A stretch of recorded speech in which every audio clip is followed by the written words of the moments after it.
The law versus the outlaw. Time was in these parts of Oklahoma, scores were settled right in the streets with 6 shooters. U.S. Marshals and the Doolin-Dalton gang created chaos on a peaceful day 120 years ago in the town of Ingalls. And right down the road in Stillwater, with a cold wind blowing, a shootout of a slightly more civilized sort awaits. Both sides arrive well armed, each carrying a score to settle. Only one will leave with their hopes alive. Steely eyes and steady hands are still required. Who will flinch here tonight? 2 emerging programs. The Cowboys and their fans more familiar with big stages and high stakes. And this campus, through many decades, has been a graveyard with a favorite tonight from Baylor. But the Bears roll in undefeated with their highest ranking in 60 years, scoring 60 a game. College Game Day sets the stage for a Big 12 showdown from Stillwater, Oklahoma.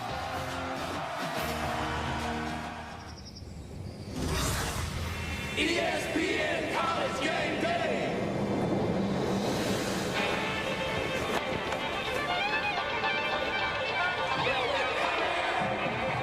To your city.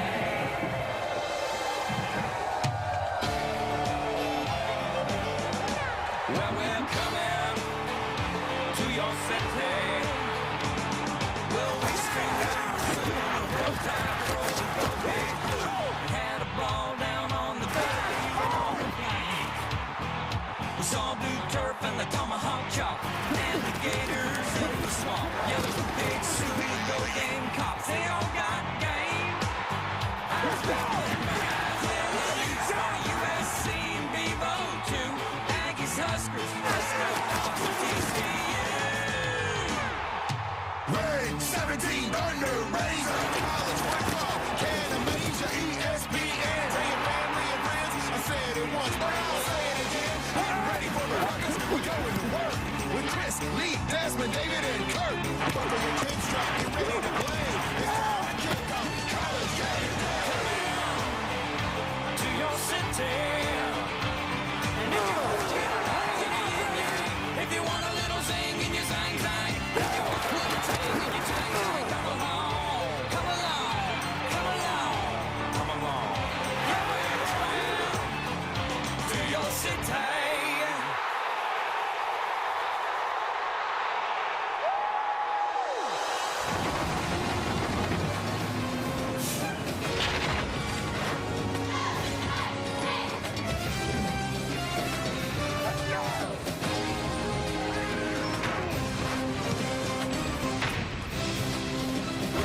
College Game Day, live from Stillwater, Oklahoma, is built by the Home Depot. Proud sponsor of college football's premier pregame show. You should have been in Stillwater yesterday if you wanted to see some serious wintry conditions. Relatively balmy, 30 degrees tonight at kickoff for prime time on ABC. It'll feel like 19, but the wind not nearly as bad as yesterday when freezing rain rolled through these parts. Still, though, challenging conditions for the quarterbacks and the pass catchers tonight here in Stillwater. And these folks are revved up and ready. Underdogs tonight. Pistol Pete and Company. Hey! Pick up the Bears.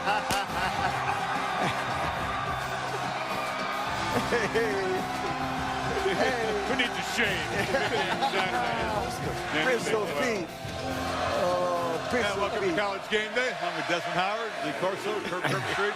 Our hardy cast and crew. Yes. The soft ones in the truck.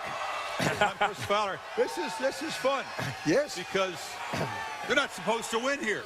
They're not. Tell Right the about world that the mighty Baylor Bears come in, even though they haven't won here in 74 years. Wow. Yeah. Baylor's got a 13-game win streak. highest ranking in 6 decades. Yes. Listen, I want to give a shout out to 90 Baylor students who have traveled 32 hours and over 700 miles to root their team on. 32 hours. They travel by stagecoach. Back and forth, back and forth. And it's over 700 miles. And they representing Baylor. Congratulations, you guys. I just want to say, I don't know what it is about Stillwater, but I've been here twice in the last year, and there have been 2 earthquakes. Yeah, that's right. You think of California with earthquakes. 3.7. 3.7. Yeah, but you can feel it. Earthquakes and earthquakes, where I come from. Exactly. I'm from Ohio, too. Yeah. You know, I think that earthquakes, sleet, 20-degree weather. I think the weather tonight is going to affect this ball game. We'll see some errant throws, some balls on the ground.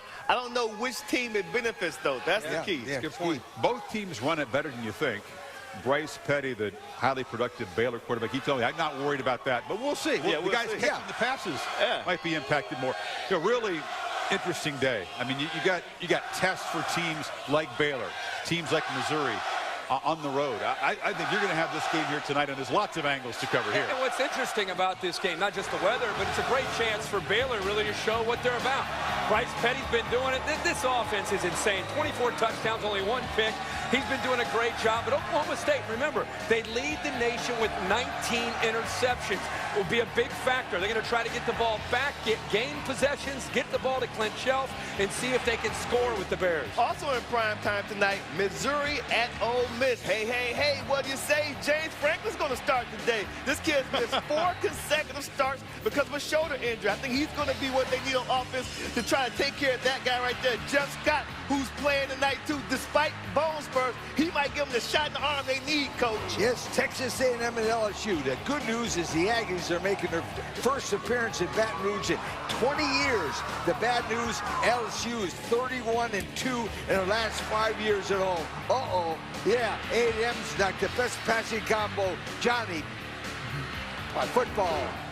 Pac-12 South supremacy at stake tonight. Pasadena, the Sun Devils D blitzes a lot, creates turnovers. 7 veterans up front against the Baby Bruins O-line. Brett Hundley can escape and scramble and throw well on the run. He'll have to tonight.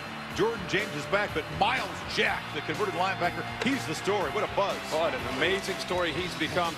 Oregon and Arizona, this is an interesting game because the Ducks, even though they may not have any interest in playing in Pasadena, they still got to try to get to a Pac-12 championship. It means they got to go on the road and win today. Marcus Mariota, this offense getting healthier. They need a big night anytime they get on the road against the Wildcats. Paul Bunyan's axe has lived in the Badgers locker room for a decade, but Wisconsin expecting a, quote, fun bloodbath at 8-2 Minnesota. Cold day, defense, Chris Portland and crew have been smothering people lately. 6 opponents held a season low in points.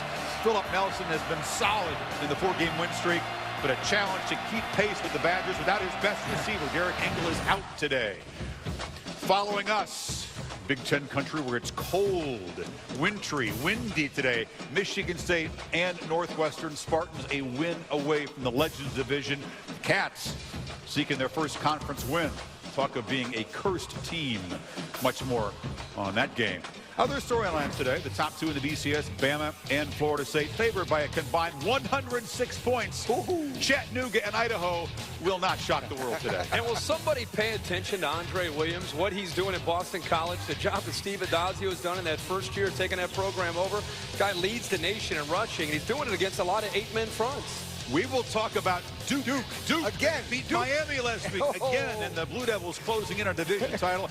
And Washington State, with the old Crimson waving behind this year, closing in on bowl eligibility for the first time since 2003. You said this would be a test. If the Wazoo flag makes it here in a cold, windy day to Stillwater, this is it. I mean, it'll never leave us. Between Fargo and here, they're with us for the long haul. I think today's one of those days where you have great matchups. I mean, the Missouri-Ole Miss game is a great matchup. Missouri's still trying to clinch the East, and they got a big hurdle this week, and they've got A&M next week.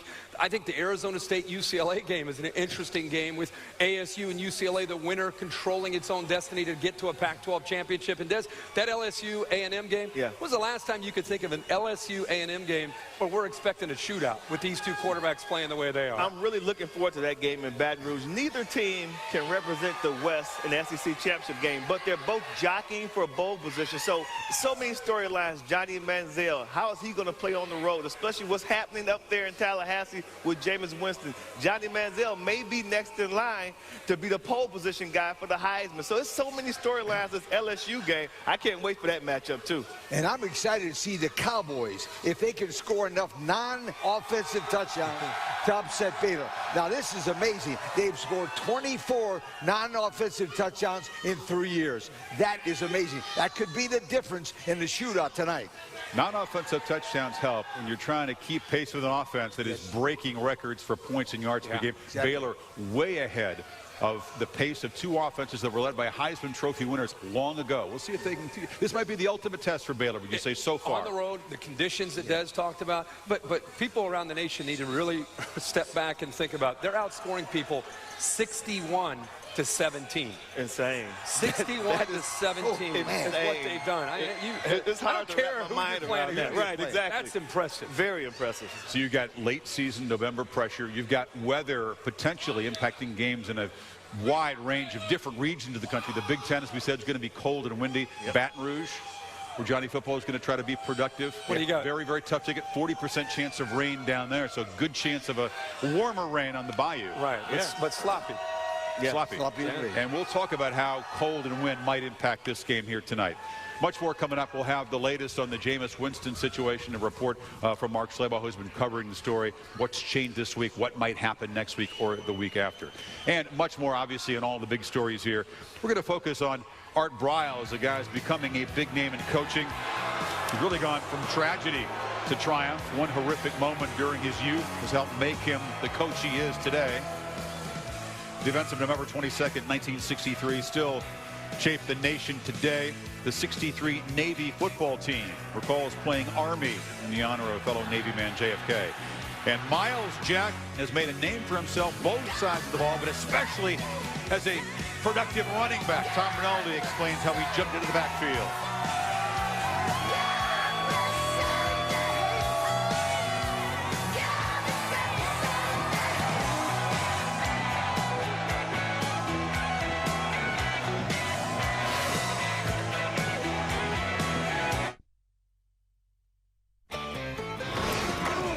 College Game Day is built by the Home Depot. More saving, more doing. That's the power of the Home Depot. And in part by AT&T. Will you be the fan that holds the next Game Day sign? Tackle Coach's Weekly Challenge for your chance to win a VIP trip. And Coke Zero, reminding you to enjoy everything this football season. Saw the shrine success in wrestling and, of course, in football. It's the silver anniversary Heisman Trophy year of Barry Sanders, the best college football player I've ever seen my time watching this. A couple weeks ago, they honored Barry and that 88 Pokes team, which featured quarterback Mike Gundy. Good to see Barry. He's going to be in New York. Back for the first time. He was in Tokyo when he was awarded the Heisman Trophy. Never actually got to the downtown athletic. He's going to be back there this year. It'd be good to see him in New York. Chevrolet, virtual Saturday selections. Go to ESPN.com, search Chevrolet to play along. Picks coming up. Mr. Corso riding, what, a 7-week headgear prediction win streak. He's taking a short break. David Pollack alongside. It's a good time for me to remind all of these good people behind us here this morning that David and I were the two people who believed the Pokes would go to Austin, Texas. That's right. And Last week. That's all these other doubters. I just thought I'd mention it. Even the Bear jumped in on that one, too. What? I mean, everybody was Texas. Michelin Man? What did the Michelin Man say? Michelin Man went Texas, too. Michelin Man? Did he really? You went Texas on. Oh, yeah. Everybody. You staying warm today? I'm fine. It's no wind. We're good. Okay. So far. Usually you got earmuffs. No No, earmuffs. I have this if you want for later. We got a couple hours to go. He's got plenty of thoughts on this game and the other. We'll talk about the biggest game in the Big Ten today.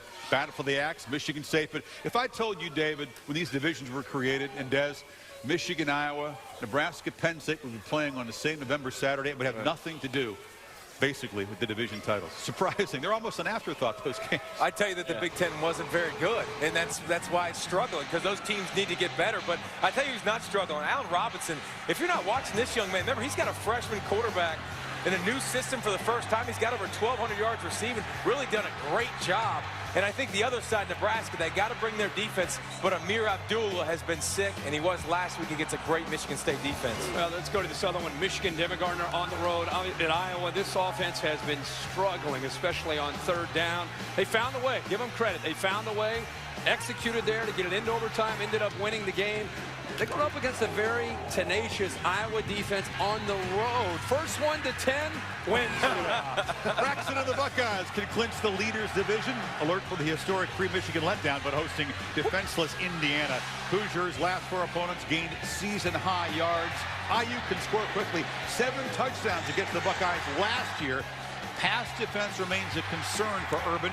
22 straight wins, but 20-plus in 13 of them. That's incredible. Here's Meyer with Shannon Spake. Coach, this week, Indiana coming to town. They have proven that they could put some points on the board. What do you guys have to do to neutralize what they can do offensively? Well, one thing about you want to play great defense, and part of playing great defense is being very sound on offense, taking care of the ball, eating some clock. You know, we're a pretty good rushing team, and that's going to be a part of it. The other part is you got to disrupt them. This quarterback in this scheme is very good, and if you just sit, and they'll have at it. So we got to give them different looks. We got to drop extra guys into coverage, and we got to bring some pressure. So this is not going to be a very traditional game. It's going to be one that we have to give them different looks. Your team has put a lot of points on the board this season. You're 3rd in the country in the BCS standings, but you're trying not to have your guys look at the big picture. How do you do that, though? Well, it's the coaches, myself and our staff. I mean, that's where last week, you know, to sit and have conversations about BCS and some other teams that, you know, why would we ever discuss another team? We don't know that. And that's my fault. That's, you know, I've been through this before. We need to get better. We have some real issues with some personnel. You know, we've lost 12 guys for the year, and it's showing up. And for us to spend any time, energy on something other than that, that's not fair to our players.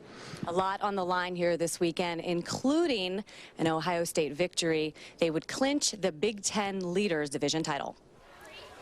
And anything less would have been a major disappointment this season. The win streak is intact.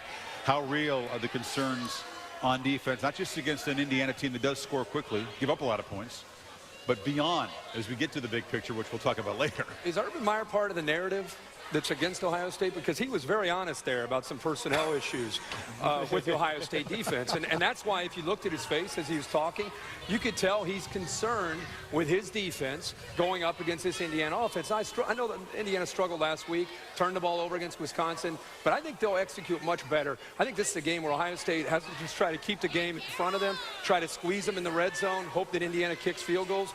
But again, you go back to the style points. It's very, very important how they look in this game. Their offense will score at will, but their defense is what people are watching. Yeah, much more on that. .0013 lead over Baylor in the BCS standings. Penn State, they say the morale is great. O'Brien loves how his team's responded. In Nebraska, there's some unrest. There's some speculation about Bo Pelini's future. The Nebraska players say, we love this guy. He's a father figure. We're going to play for Coach Bo. Yeah. You buying that? You know, that's what you want to hear. I mean, I don't know if that's just player talk, locker room talk, but that's what you want to hear. You want to hear that a coach has the support of his players. And I like the way they played offensively last week against Michigan State, but obviously defensively giving up 41 points to the Spartans, that's not acceptable. So coming in today's game against Penn State, I think that they're going to get their groove back. I think Amir Abdullah, he's going to have a great running game. I looked at Penn State the past couple of weeks. Carlos Hyde and Ohio State, they pretty much just devastated Penn State's defense, 63-14, and then a couple of weeks later they lost to Minnesota too. I think this week Nebraska gets back into the groove and they will beat Penn State on the road. I will support that too, and I think Nebraska, Amir Abdullah's overlooked because I mean, think about that Michigan State defense that we all talked about that's so good. He got over $120. You know, nobody's got over 75 this season, but Nebraska's big Achilles heel continues to remain the same. They turned the football over. They lost it in Minnesota. They lost the turnover battle by 2. They turned over 5 times against Michigan State. They should have beat Michigan State if they don't shoot themselves in the foot. No Martinez. Armstrong has to take better care of the football. How can't you fix that? How can you not fix the turnover situation? Well, they can't throw. That's a problem. I mean, they struggle in completing a forward pass, and then if they continue to throw it to the other team, you might as well not even throw the football at some points and just keep handing it to Abdullah every single time. It was let you know how good Abdullah is, because people know they can't throw, they have to run, and y'all need to stop that back there. Yeah, I'm just saying. That ain't cool. They've got the turnovers not just last week. It's been going on for 5 weeks now. They have 16 turnovers in the last 5 games. I think Penn State, Ded's talking about Penn State, they're a different team at home. I think they're more dangerous at home. I wouldn't be surprised to see them play well. The biggest issue to me is, can they protect their young quarterback? Nebraska gets after quarterbacks. If Penn State can take care of the young fella, I think they can put up some numbers and compete with Nebraska. Nebraska's D slowly improved. They are. They've gotten Randy Gregory's got a lot of sacks. They've got 31 sacks as a team. They'll get pressure on them. Then better. Speaking of sacks, old Devin Gardner in Michigan, he's been fumbled 19 times in the last 3 games. I mean, Toussaint got dinged. Their freshman trying to sit. You said first 1 to 10, and first 1 to 10. We're going to stop the game at that point. I mean, so if you get down, you're mathematically eliminated. Devin is much tougher physically than I ever imagined he would be. I mean, he's been taking just a pounding week after week after week, and he's bounced back. We'll see if Toussaint can bounce back. 3.5 a carry is all they're getting from him. Here's an extra thing to keep an eye on in this game. The last 3 weeks, you got to digest this. The last 3 weeks, Michigan's offense in regulation converting 11% on 3rd down. 11% on 3rd down. So Iowa's going to try to hold up tight on 1st and 2nd down. You get Michigan to 3rd and 6, 3rd and 7. Yeah. Who were you laughing at a second ago? This is going to be one of those games. It's going to be sloppy, too, because the weather's going to be really cold. It's going to be windy, so, they're going to keep it on the ground. Yeah. You're right. It's going to be a low-scoring ball game. I asked you a couple of weeks ago what Michigan does well. I still don't know what they do well. So we told you that. You don't pay attention. That's why you don't know. We answered you. At that point, they had never lost a home game. And then they lost to Nebraska that week. Exactly. But at that point, that's what they did well. So I'm just saying. That's it. Yeah. All right, coming up, guy who never loses a road game. Johnny They recruit well. Undefeated. There we go. They do. The basketball team won last night. On the road, basketball season. That's really well. We play hoops. Spartans play hoops a little bit better, though. That's the problem. We're not talking Johnny football. We will shift it back around to the Big Ten. Don't worry, we'll pick all these Big Ten games. We'll talk about the Paul Bunyan Axe and the Spartans and the Cats. And an update on the Jameis Winston situation when we continue from Stillwater.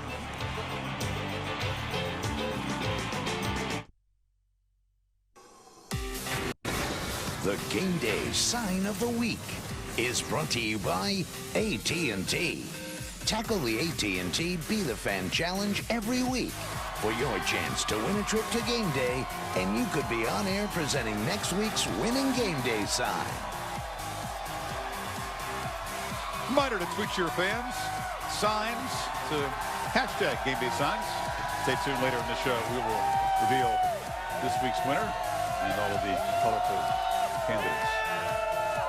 Doak Campbell Stadium, a late season breather for the Seminoles, able to take on Idaho, bracing for the battle against the Gators. 3:30 on ESPNU and the Watch ESPN app. Of course, it's off the field news dominating things in Tallahassee. The investigating involving the redshirt freshman quarterback Jameis Winston continuing. Not a whole lot has changed since a week ago at this time. The state attorney has not made a decision whether or not to file charges against the Florida State quarterback. That could happen next week, or he said it could happen even later. The accuser has been making some news along with her family this week, making a statement to the media that the Tallahassee police advised them there might be implications if she decided to bring forth charges. Mark Schleybaugh joins us now from Tallahassee. He's been out front and reporting this story. Marco, what is the latest? What are you hearing?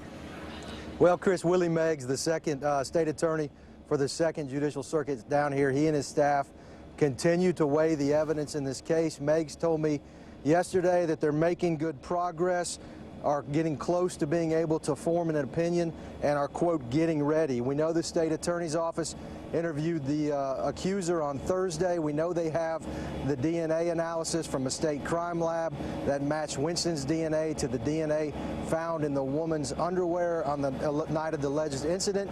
I think it's important to note that Meigs told me he needs a, quote, reasonable likelihood of conviction to charge Winston with a crime and take this case in front of a jury.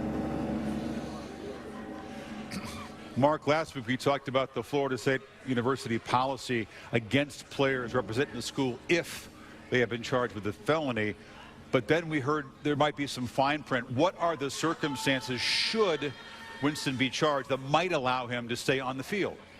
Well, under Florida State's policies and procedures, any student athlete charged with a felony is automatically suspended and ineligible to compete in competition. However, there is a clause in that policy that states an exception can be made, quote, under extraordinary circumstances as determined by the administration. Now, traditionally, Florida State athletes charged with a felony crime have been suspended from his or her team. Florida State wide receiver Greg Dent was suspended back in June after he was charged with second-degree sexual assault in a separate incident. We tried to reach Florida State officials to comment and get some more specifics on this policy on Friday, but they declined comment. All right, Mark, thanks very much. Bring in now Roger Cossack, ESPN legal analyst. Roger, we heard Mark's report on the state attorney, Willie Meigs. In general, what are the concerns the state attorney might weigh in a case like this before deciding whether or not to bring charges? Well, Chris, what we know so far is that the DNA proves that there was a sexual event that took place between these two. But the question, of course, is was it consensual or not? And to find that out, you need other things. Were there witnesses? Did the alleged victim go to the hospital and was a rape kit taken? Did she have injuries? Did these two have a relationship of some sort?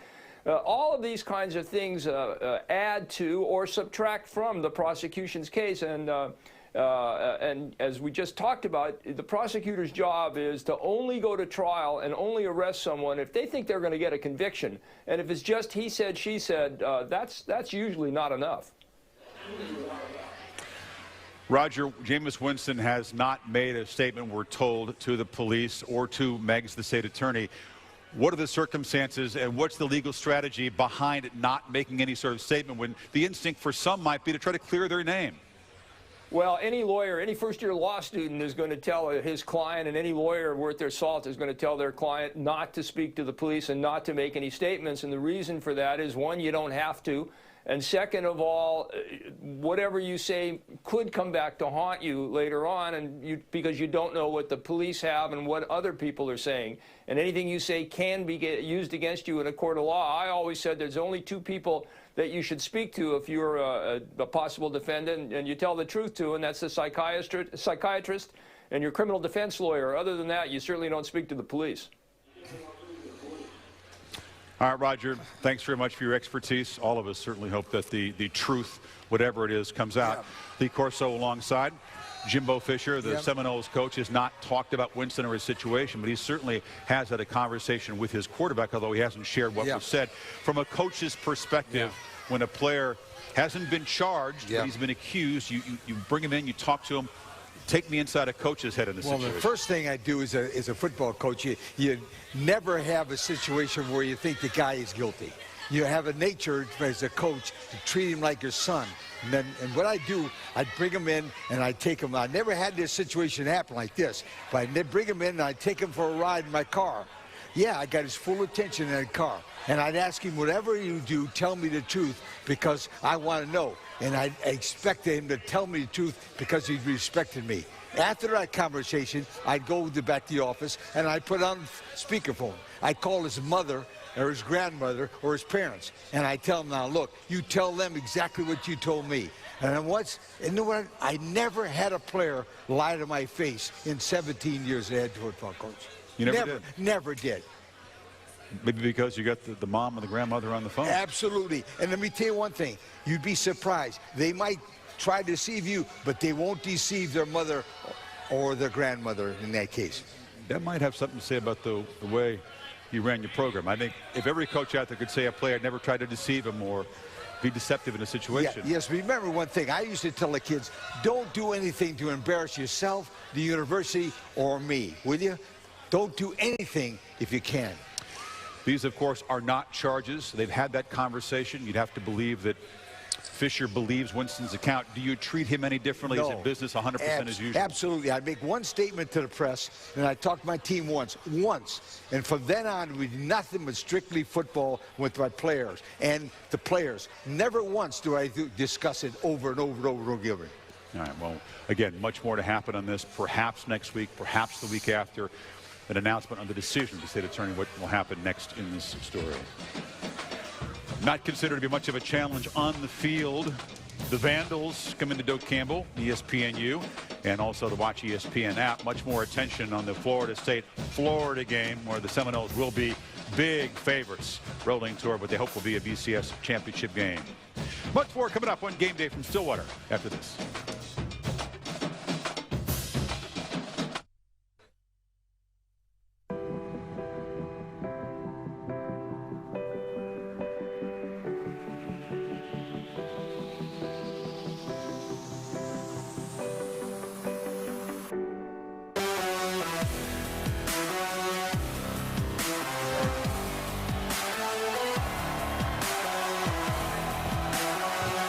She's at Real Fan Cam, zooming across the scene in front of the Edmund Lowe Library, which sits quietly on a football Saturday here.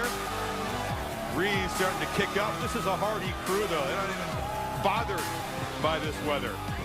Here comes this Baylor offense. They've hit 60-plus 6 times, but without some key players. Tevin Reese, dislocated wrist, possibly back for the bowl. Bryles and Bryce Petty still adjusting to him. Personnel groupings coming together. Spencer Drango, their left tackle, also out for the regular season. Disc surgery, back pain just too much to take. He's a 2-year starter. Blake Seastrunk back at practice. He's had a groin problem, not 100%. Wasco Martin with a knee sprain. He's better. Shock Linwood filled in good form. And Josh Stewart for the Pokes is a key part. They spread the ball around, but he's their top pass catcher, dangerous returner, torched Baylor last year for 12 catches. They hope to have him back. So here is Oklahoma State. 9 wins at home. An underdog of almost double figures coming in tonight. I don't think that hasn't been mentioned. You know, it's been some turmoil this season. There was that Sports Illustrated report alleging a variety of misdeeds going back decades. But Mike Gundy said this week that actually helped the program, and how the university responded impressed recruits. And they have 22 verbal commitments. And now they stand 2 wins away from their second Big 12 title in the last 3 years. Here's Gundy with Tom Rinaldi. Mike, big question coming into this game, 2 of your biggest playmakers here with Josh Stewart and Justin Gilbert. What's their status? Both of them practiced yesterday, and we feel comfortable about them being in the game tomorrow. It is the most high-powered offense against the most efficient defense in this conference. What do you do to stop them when they have the ball? Well, we have to stay within our scheme. Our guys have played well throughout the season. You have to run and be able to defend the pass down the field. What's made Clint Shelf so effective? Well, he's been a very nifty runner. He's been a good operator for us. He's got great leadership skills. We're lucky to have him. He's made a bunch of plays for us in the last 4 or 5 games. Mike, you have gone viral here with the scene captured in the locker room after the Texas victory. How would you describe your own dancing style? Well, I'm not really sure. I know I'm in pain the next morning, but I've gone viral a few times. I don't know how I do that, but the players want the coach to dance. They started that 3 or 4 years ago, and whenever they ask for me to do it, I've got to do it. I just know I'm going to be in pain the next day. If you get a big win, what might we see in the locker room post this time? Well, hopefully we win that game. We'll see another dance. Appreciate it, Mike. Thank you. Chris? Yeah, the Gundy dance is viral. He brought in Glenn Spencer, promoted him to defensive coordinator. This is his first year. You can see what the Oklahoma State defense has done. It's been a real pleasant surprise for those outside the program. Baylor also feels like they have one of the most improved defenses in the country. But offensively, that's where the reputation is made. They got the 2 longest active streaks of games scoring 20-plus points. 49 in a row for Oklahoma State. 35 in a row for Baylor. Now, Kirk is here. We talked about the weather conditions. Look at this. This is ice down here. It's a frozen tundra. It sure is. Now, Got to figure out tonight how these quarterbacks and how these receivers are going to cope with this, because when conditions are right, both these offenses are almost impossible to stop. And if we look specifically at Baylor, people look at Baylor and they think, how are they doing this? Everybody runs some version of the spread. What's unique with Baylor is they stretch you from sideline to sideline. Here's an example last week where they want to run the ball. There's 6 offensive linemen, 6 in the box from Texas Tech, 2 high safeties. Bryce Petty's going to check to a run. He has the option at the line of scrimmage to be able to go to the call that he wants. He gets the matchup that he wants at the line of scrimmage. He runs the ball. Here he has 6 people to block. Now Texas Tech's concerned about that 300 yards a game. They walk an extra guy to the box, a 1 high safety look. Now he has one-on-one matchup to the outside. He gives that same play action look. And look at Levi go downfield. Norwood gets downfield one-on-one. They constantly beat one-on-one. Here's another example. You have a Goodley matched up one-on-one, but they put a safety over top to protect him. You bring the extra guy into the box. You create one-on-one now to the left. And with that soft coverage like that, he just flips the ball out there to Norwood. Now he gets a block, and now he's got to beat one guy. You look at this offense, they are doing so many things because they have a unique ability to run the football. If you give them the look that they want with 2 high safeties, they're going to run the ball 300 yards a game. And if you get concerned about that running game, walk an extra guy down, now you don't have 12 to dress on defense. Now it's one-on-one matchup on the outside. And because the difference this year is Bryce Petty, he's making great decisions. He's accurate. He's got a strong arm. And if you leave his receivers one-on-one, they're going to make you pay for it. It's crazy to see receivers lined up with the numbers and wider. The QB can get the ball out there. That's the difference. What about tonight? Petty as a runner. He's had a touchdown run in every game but one. George Whitfield, our quarterback guru, says that Bryce can run a 4.6. Right. That's speedy. Yeah, it is. Is that a factor tonight? It is, especially when they get down inside the red zone. Once they get down inside the 10-yard line, he becomes a factor. The difference with Baylor is not just Petty making decisions, throwing the ball with accuracy, that big, strong arm. It's this offensive line. Everybody thinks that Baylor spreads you out and it's a finesse. You heard Petty talk about it this week. He's 100% right. This entire offense is set up with a big physical offensive line, and they have backs just falling out. You know, they're everywhere. They had their top 2 backs out. It doesn't matter. Shock Linwood steps up and he does a great job. So what Oklahoma State's going to have to do is somehow defend that running game first and foremost, and then try to deal with that passing game. But I think we agree, this is one of the biggest tests for this offense with the conditions. This is a big one. They're way ahead of Andre Ware, Houston's pace. They're like 60 yards ahead of the NCAA record for yards. They're ahead of the Blanchard and Davis Army team about 5 points per game. So they're smashing records. We'll see if they can keep pace tonight, though. Right. Well, if the Pokes do pull the upset, the Gundy, the dance. Let's get into it. Oh, yeah, be full display. Get out there. We'll see if these students know how to do the Gundy. You can do that post game with it. He likes that help him. I will not be dancing. But I'll be partying.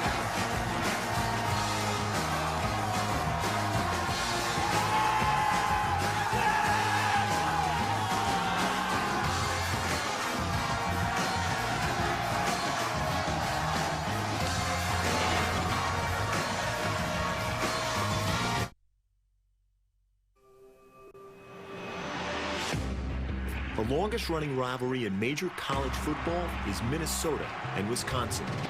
Not to hoist a trophy, but to swing the axe.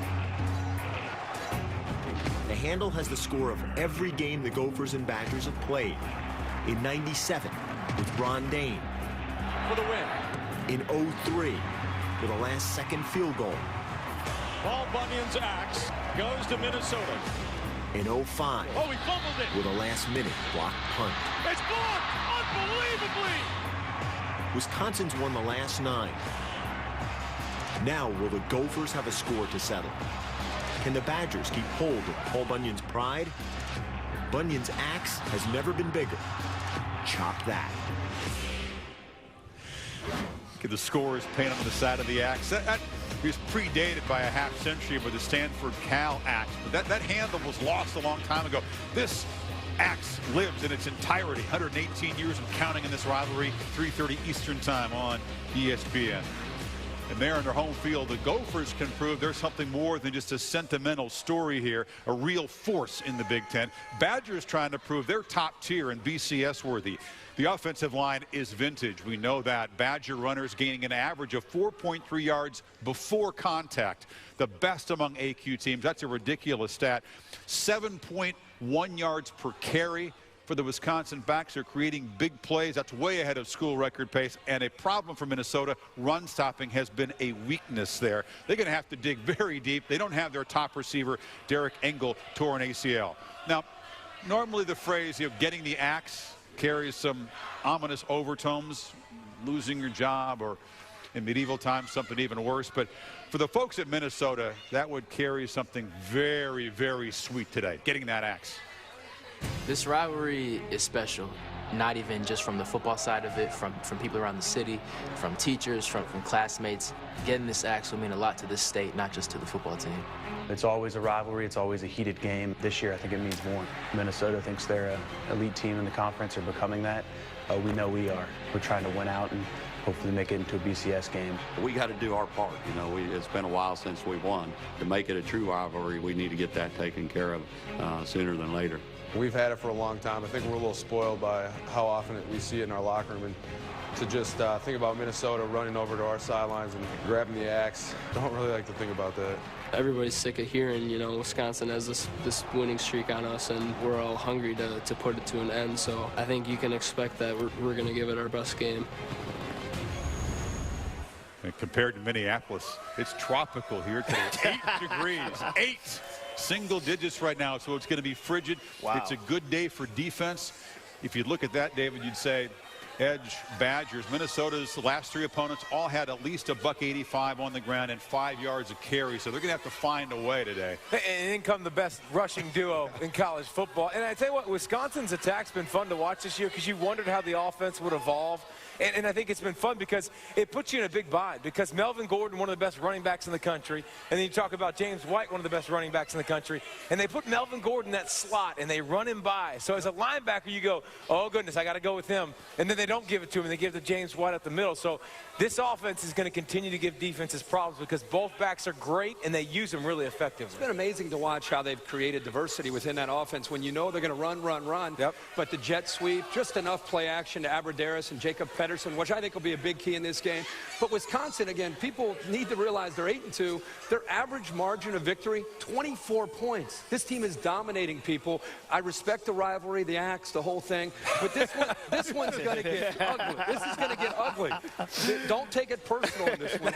Wisconsin, I'm just saying. Don't take it personal, you're going to get axed. The whole deal with the axe and everything. But the axe, the only thing about the axe today is Minnesota's season's going to go down. Wisconsin's going to blow them out. Minnesota definitely has Wisconsin's attention. Yeah. By being 8-2. More so than normal. As they should. No, exactly. Because normally you think this is a stats game. We playing the Gophers. It's a stat game. I think the calling card for me for the Gophers will be their ability to run the ball. They run the ball 46 times a game, the most in the Big Ten. I think if they can run the ball, eat the clock up, and keep Wisconsin's offense on the sideline, then that will be their calling card to keep this game close. But you're right. I mean, when you have Melvin Gordon, James White, the way they use those two 1,000-yard rushers, Wisconsin will win this game. But hopefully, because of the weather, because of the way that Minnesota likes to run the ball, too, it may be a little close. Props to Philip Nelson, though. He's played really – last 4 games, he's on fire. 10 touchdowns, no turnovers. Too late to turn him on. I'm not. No, he has played good, and he's got enough mobility to he plays live. He's not a great runner, but not turn the football over. He's done well. I know he might get axed today, without Derek Engel, like you said, that's a huge loss. Huge loss. Yeah. Huge One final thing on the Badger runners. They've combined for 17 100-yard games, throwing Corey Clement to those 2 guys, Gordon and White. Auburn's next with 12. 1,700-yard games from runners this year. Ridiculous. Keep an eye on 4 and White today. He may have a ball game. He runs the ball, too. Now, down the field. Let me ask you, gentlemen, because you're up on your Big Ten history, especially Matt Bookends over here, before the axe. Because the axe that only came along in the 40s. Before the axe, the jug. What was the trophy? No, that's a different rivalry. It's a different game. They played for a trophy. I know that one. They played for a trophy. The jug. You got nothing for me? I've got nothing. I won't even bring out the money. It's too cold to reach in my wallet. I knew there was no chance. Too cold. The Slab O-Bacon trophy. The Slab O-Bacon from the 30s to the 40s. Then it was lost. They couldn't find it for like a half century. They couldn't find the bacon. Lost the bacon. They found it in the Camp Randall storage room after about 50 years. The Slab O Swine trophy. Yeah, it had like an M or a W depending on how you held it. Exactly. So, but it exists. But no, now we got the big, now it's just the old axe. Big axe. Axe is a lot better. What were you were off the set. What were you doing? Dude, there's a cool little gun over there that shoots out the shirts. Man. Oh, here we go. Oh. I was firing that puppy, man. They told me not to aim it too low, but so one of those poor cheerleaders got in the way. Did it land on the library's roof? What were you shooting? No. We didn't get it too high. We got it good. All right, we'll shift it back to the big picture. Urban Meyer says the BCS system is, quote, flawed. He said that this week. We figured that out about 16 years ago. When he was at Florida. It worked in Florida. Yeah, It worked in Florida. For him. It doesn't work right now. We'll talk about Baylor versus the Buckeyes. All that stuff coming up from Stillwater.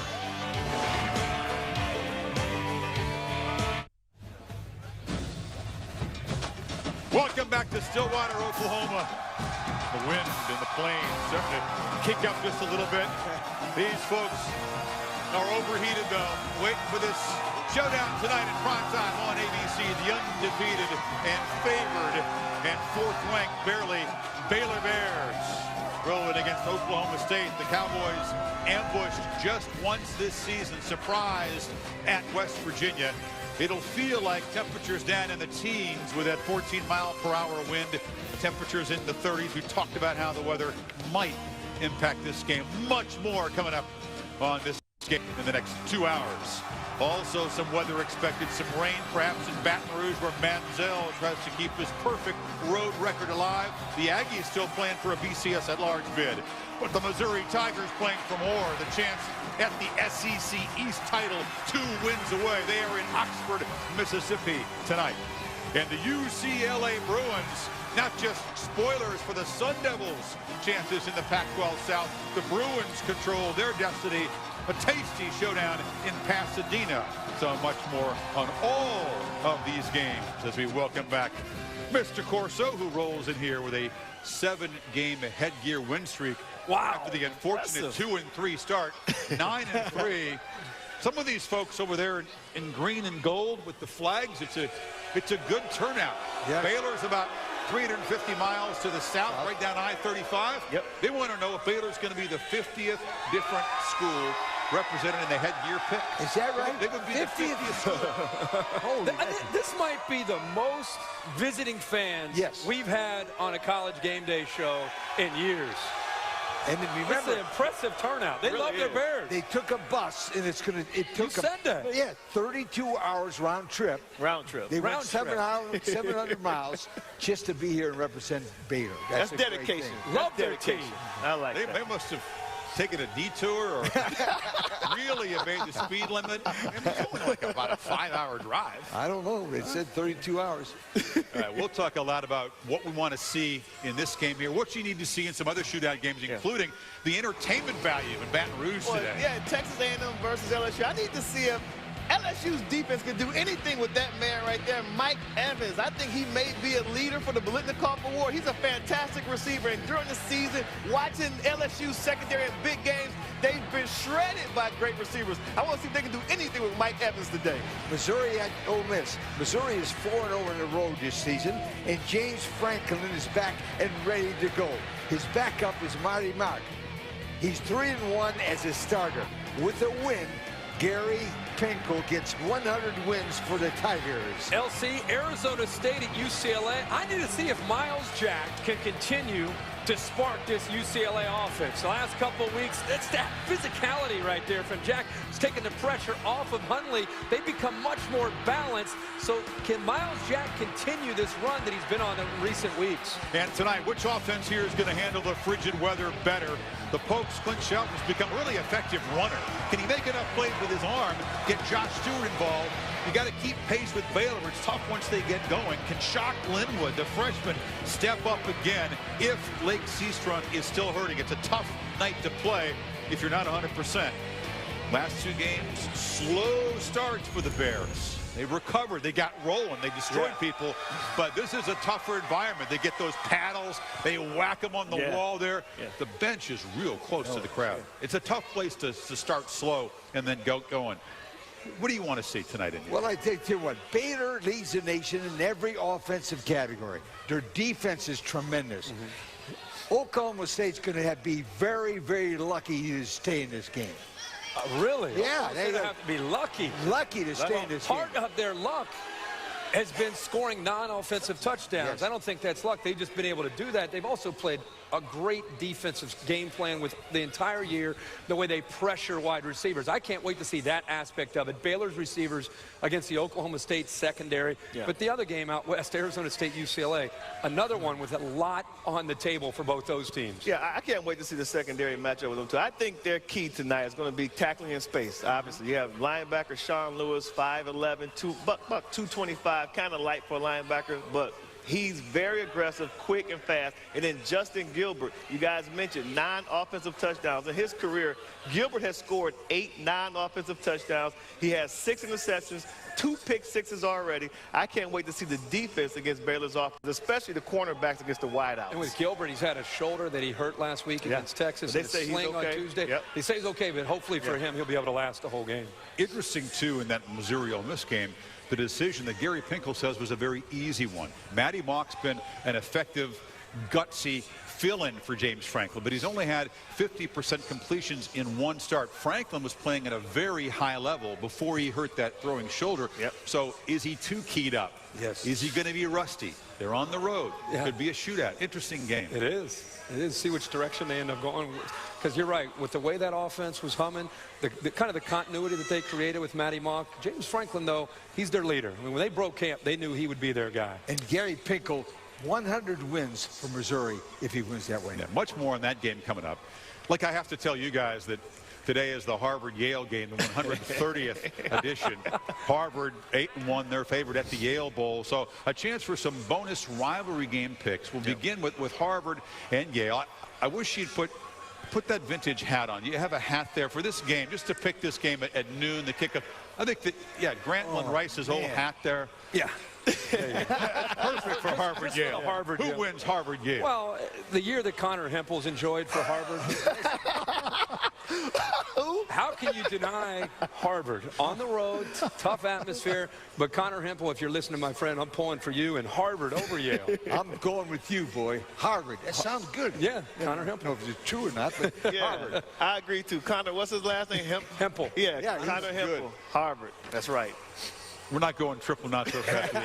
Harvard's the better team. Lafayette and Lehigh next year is the 150th edition of that game. Going to play at Yankee Stadium. It's at Lehigh this year.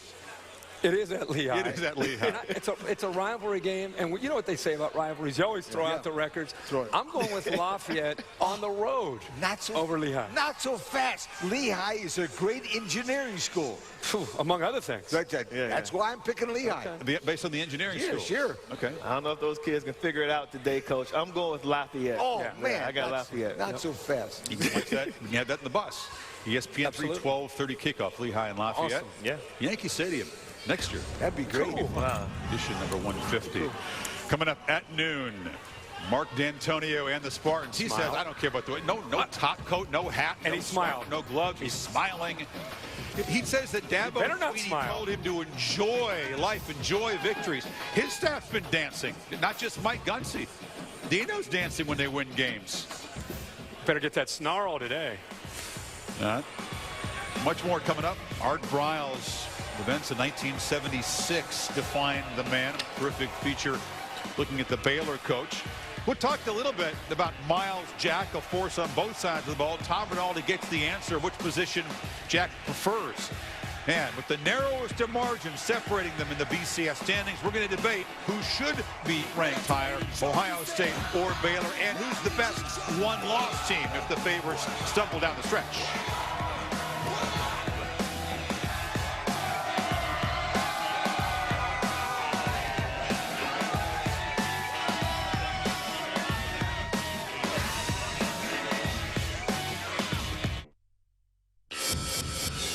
Our stadium is like a basketball arena. The fans are close enough that they can touch the players. They can be a little crazy because they're like right there next to you. I mean, you can just look up and next thing you know, you got somebody hollering at you. The fans are 2 feet away from you on the sideline. They're banging paddles. You can barely hear the talking trash to you. Those paddles on the walls, you know, just hearing that clap sound the whole game, it's annoying, but it's so loud, you know, you can't get away from those fans. If their team don't win, they're going to make sure they're going to get a hard time for coming to their stadium and trying to play. If you don't like orange, it's probably not the best place for you to be.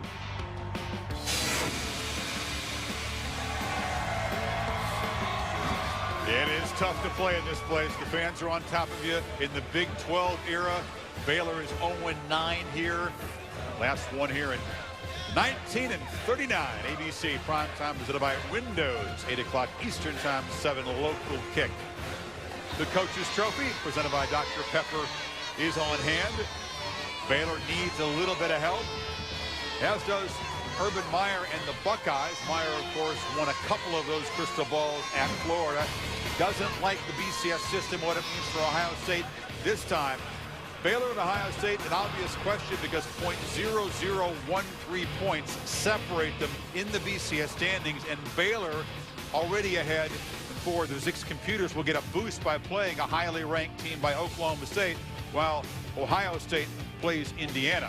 You can see how they stack up. Neither side really has a very strong schedule so far, but the Bears' schedule, of course, is backloaded.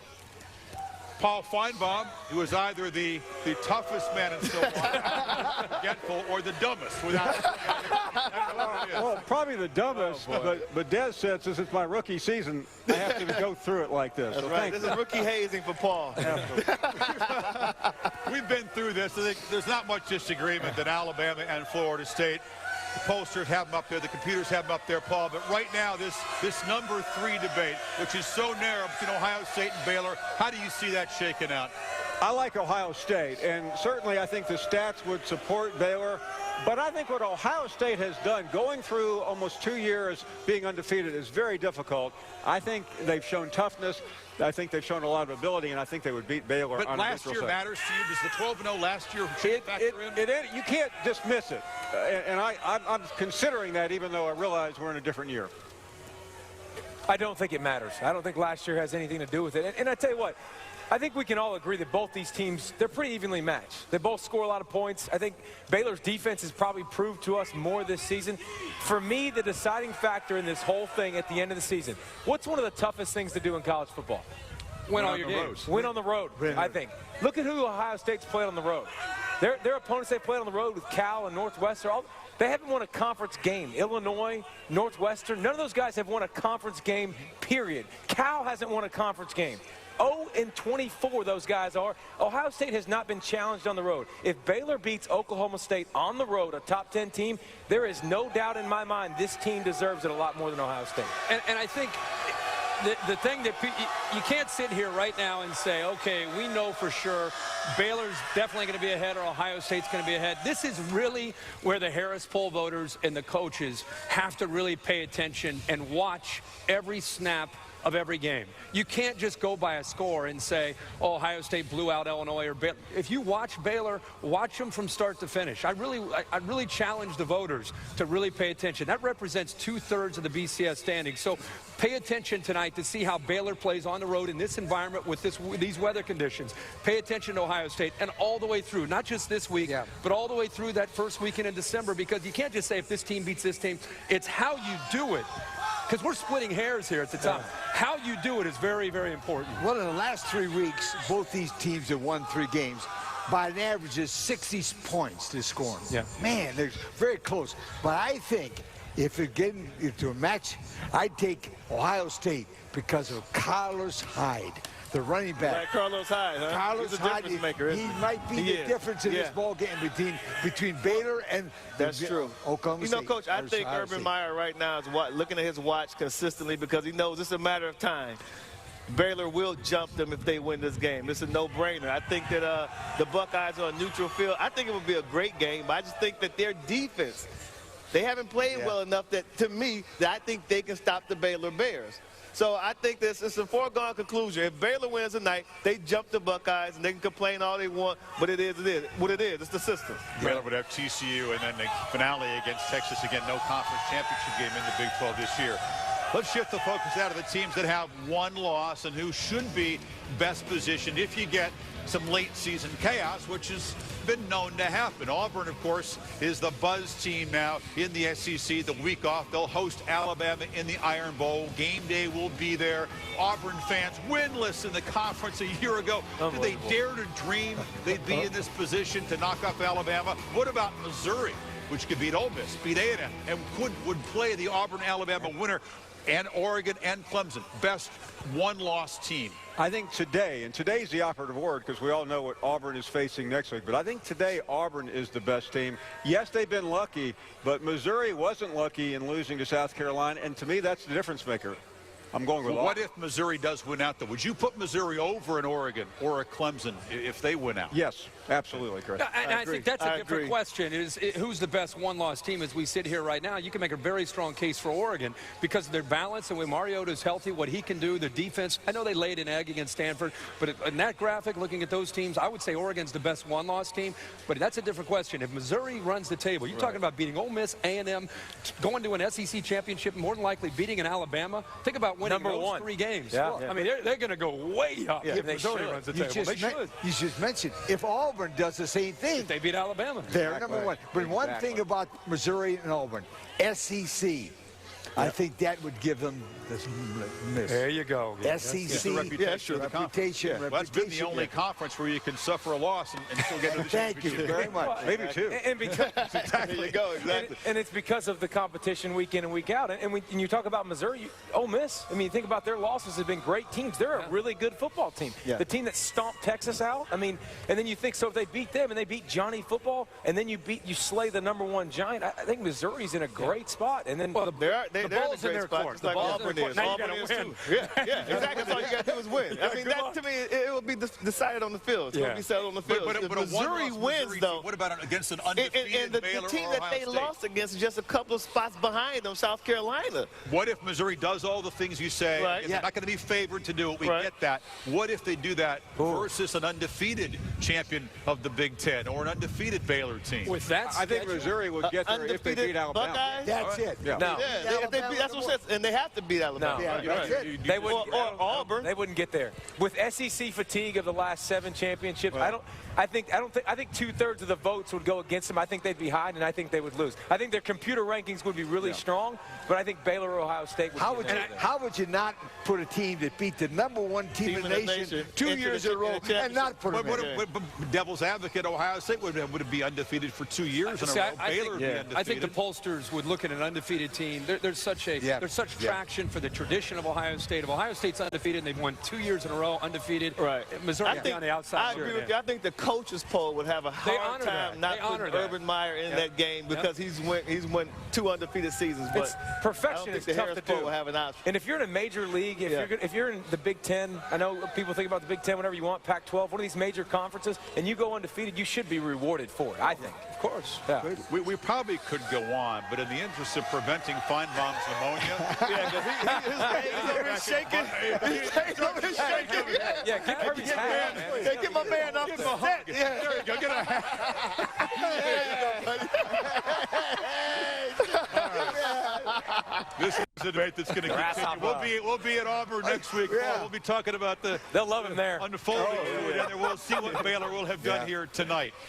Coming up on College Game Day, 50 years in a day since the tragic events in Dallas.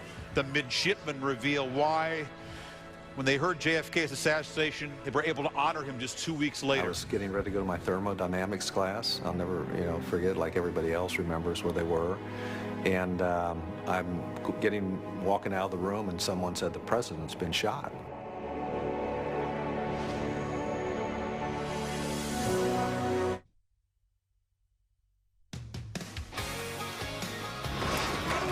College Game Day, built by the Home Depot, is brought to you by Dr. Pepper, always one of a kind. Walmart, save money, live better. And The new windows. One experience for everything in your life.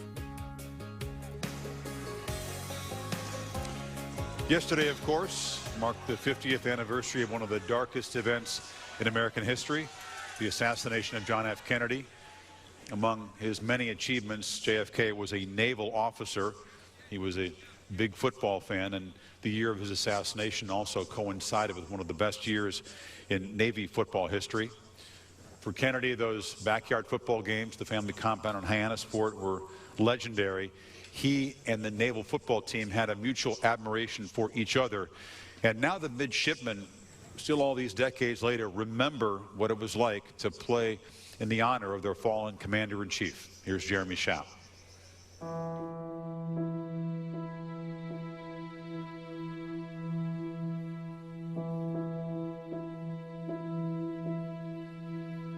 November 22nd, 1963, it was about 1 o'clock in the afternoon. I was in a military law class. I was getting ready to go to my thermodynamics class. I'll never, forget, like everybody else remembers where they were. And I'm walking out of the room and someone said, the president's been shot. I got the word right before practice. And I went to practice and I called them up and told them what happened, and we called off practice. And all wept.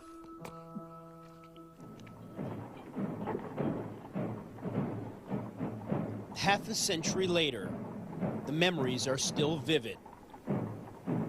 The sorrow still palpable. Like their fellow Americans, the men of the 1963 United States Naval Academy football team grieved for John F. Kennedy. But the loss they felt was personal. I can imagine no more rewarding a career. And any man who may be asked in this century what he did to make his life worthwhile, I think, can respond with a good deal of pride and satisfaction. I served in the United States Navy. Thank you. John F. Kennedy had been a naval officer, a hero in the South Pacific during World War II. The midshipmen also felt connected to him for another reason. He was their biggest fan, especially when their opponent was Army. Back in those days, the president always attended the game and always crossed the field at halftime. And so he would send us a telegram saying, as commander-in-chief, I cannot take sides, but I'm pleased to know that I'll be on the winning side at the end of the game, which is our side. So he was our guy. There's no question where his loyalties lie. He was a Navy guy. That's what he was. It's like having maybe a couple kids and you favor one of them. You love them all, but there's one you're favored, and I think we were his favorite. That was clear to the midshipmen as early as the summer of 1962, when Kennedy visited them during their training camp at the Naval Air Station at Quonset Point, Rhode Island. We cut practice out. We got dressed in uniforms. He went around and met everybody and said nice words to them and patted them on the back and good luck. And to have that experience, it jacks you up to where you are ready to be better than you really are. Kennedy continued to keep close tabs on Navy during the 1963 season. The midshipmen won 8 of their first 9 games, rising all the way to number 2 in the polls, as their junior quarterback Roger Staubach, on his way to the Heisman Trophy, emerged as the best player in the nation. They just told me I was on the cover of Life magazine. I mean, it was ready to go out. I mean, it was done. I had to contact the Life who I dealt with. I said, is there anything could keep him off the cover? He said, only a catastrophe. And a catastrophe is what we got on November 22nd. From Dallas, Texas, the flash, apparently official, President Kennedy died at 1 p.m. Central Standard Time. You're kind of numb, you're kind of just kind of got a sick feeling. You still feel the grief that you felt and the shock and the pain that you lost your leader. You lost your president. You lost that president was so vital and so full of life and was our strength. It was just just an empty feeling and just a tremendous loss. As the nation mourned, the upcoming Army-Navy game was canceled. And then we received the word that Jackie said, no, the president would have wanted this game to be played. And we went through all of the grief and mourning and funeral cortege and all the things that all of us experienced as Americans at that time. But then we had to get ready and we had to play, and we did, and played the game then on the 7th of December, 1963. The flags here at Philadelphia Stadium are at half-mast. Today is a very solemn occasion, as well as being a very fine day for the Army-Navy game. The midshipmen and cadets would then play one of the most memorable games in the annals of college football. Here is Stitchway rolling out to the left. He's going to run with the ball. And he is in the end zone. The score was tied at 7 at the half, but by the middle of the fourth quarter, Navy had scored 2 more touchdowns to take control of the game. We were ahead 21-7. They had a long drive. Rollie Stitchway was their quarterback, who was having a great game. And 102,000 people in the Philadelphia Stadium are in an uproar.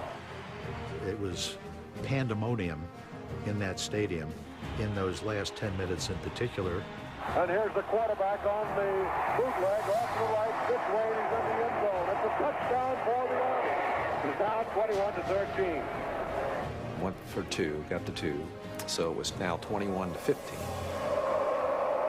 Onside kick tried by the Army, and they've got it.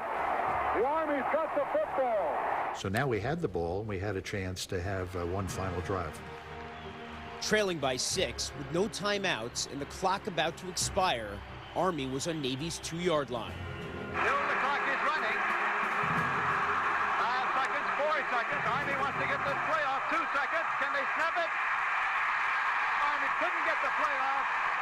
And the game died right there with Army driving. Navy has won it. The last play, what do? You pray. And our prayers were answered. We think JFK had something to do with it. You kind of wish they would have got that last play off, but then you kind of wish they didn't. So we were very fortunate that we had a victory that day. We had gone through 15 days of emptiness and loneliness and grief, and I think it just kind of pulled the country together in some way. 50 years later, they continue to be remembered. This afternoon, we are honoring the 50th anniversary of the greatest football team in Navy history, the 1963 Navy midshipmen. They're remembered for the role they played in one of the nation's darkest hours, for their victory against Army, their tribute to a Navy man who died too young. I think we'll always be linked to the assassination of President Kennedy, which is not a good linkage that you would like to have. But I think we'll always also be linked to him as our friend and our commander-in-chief.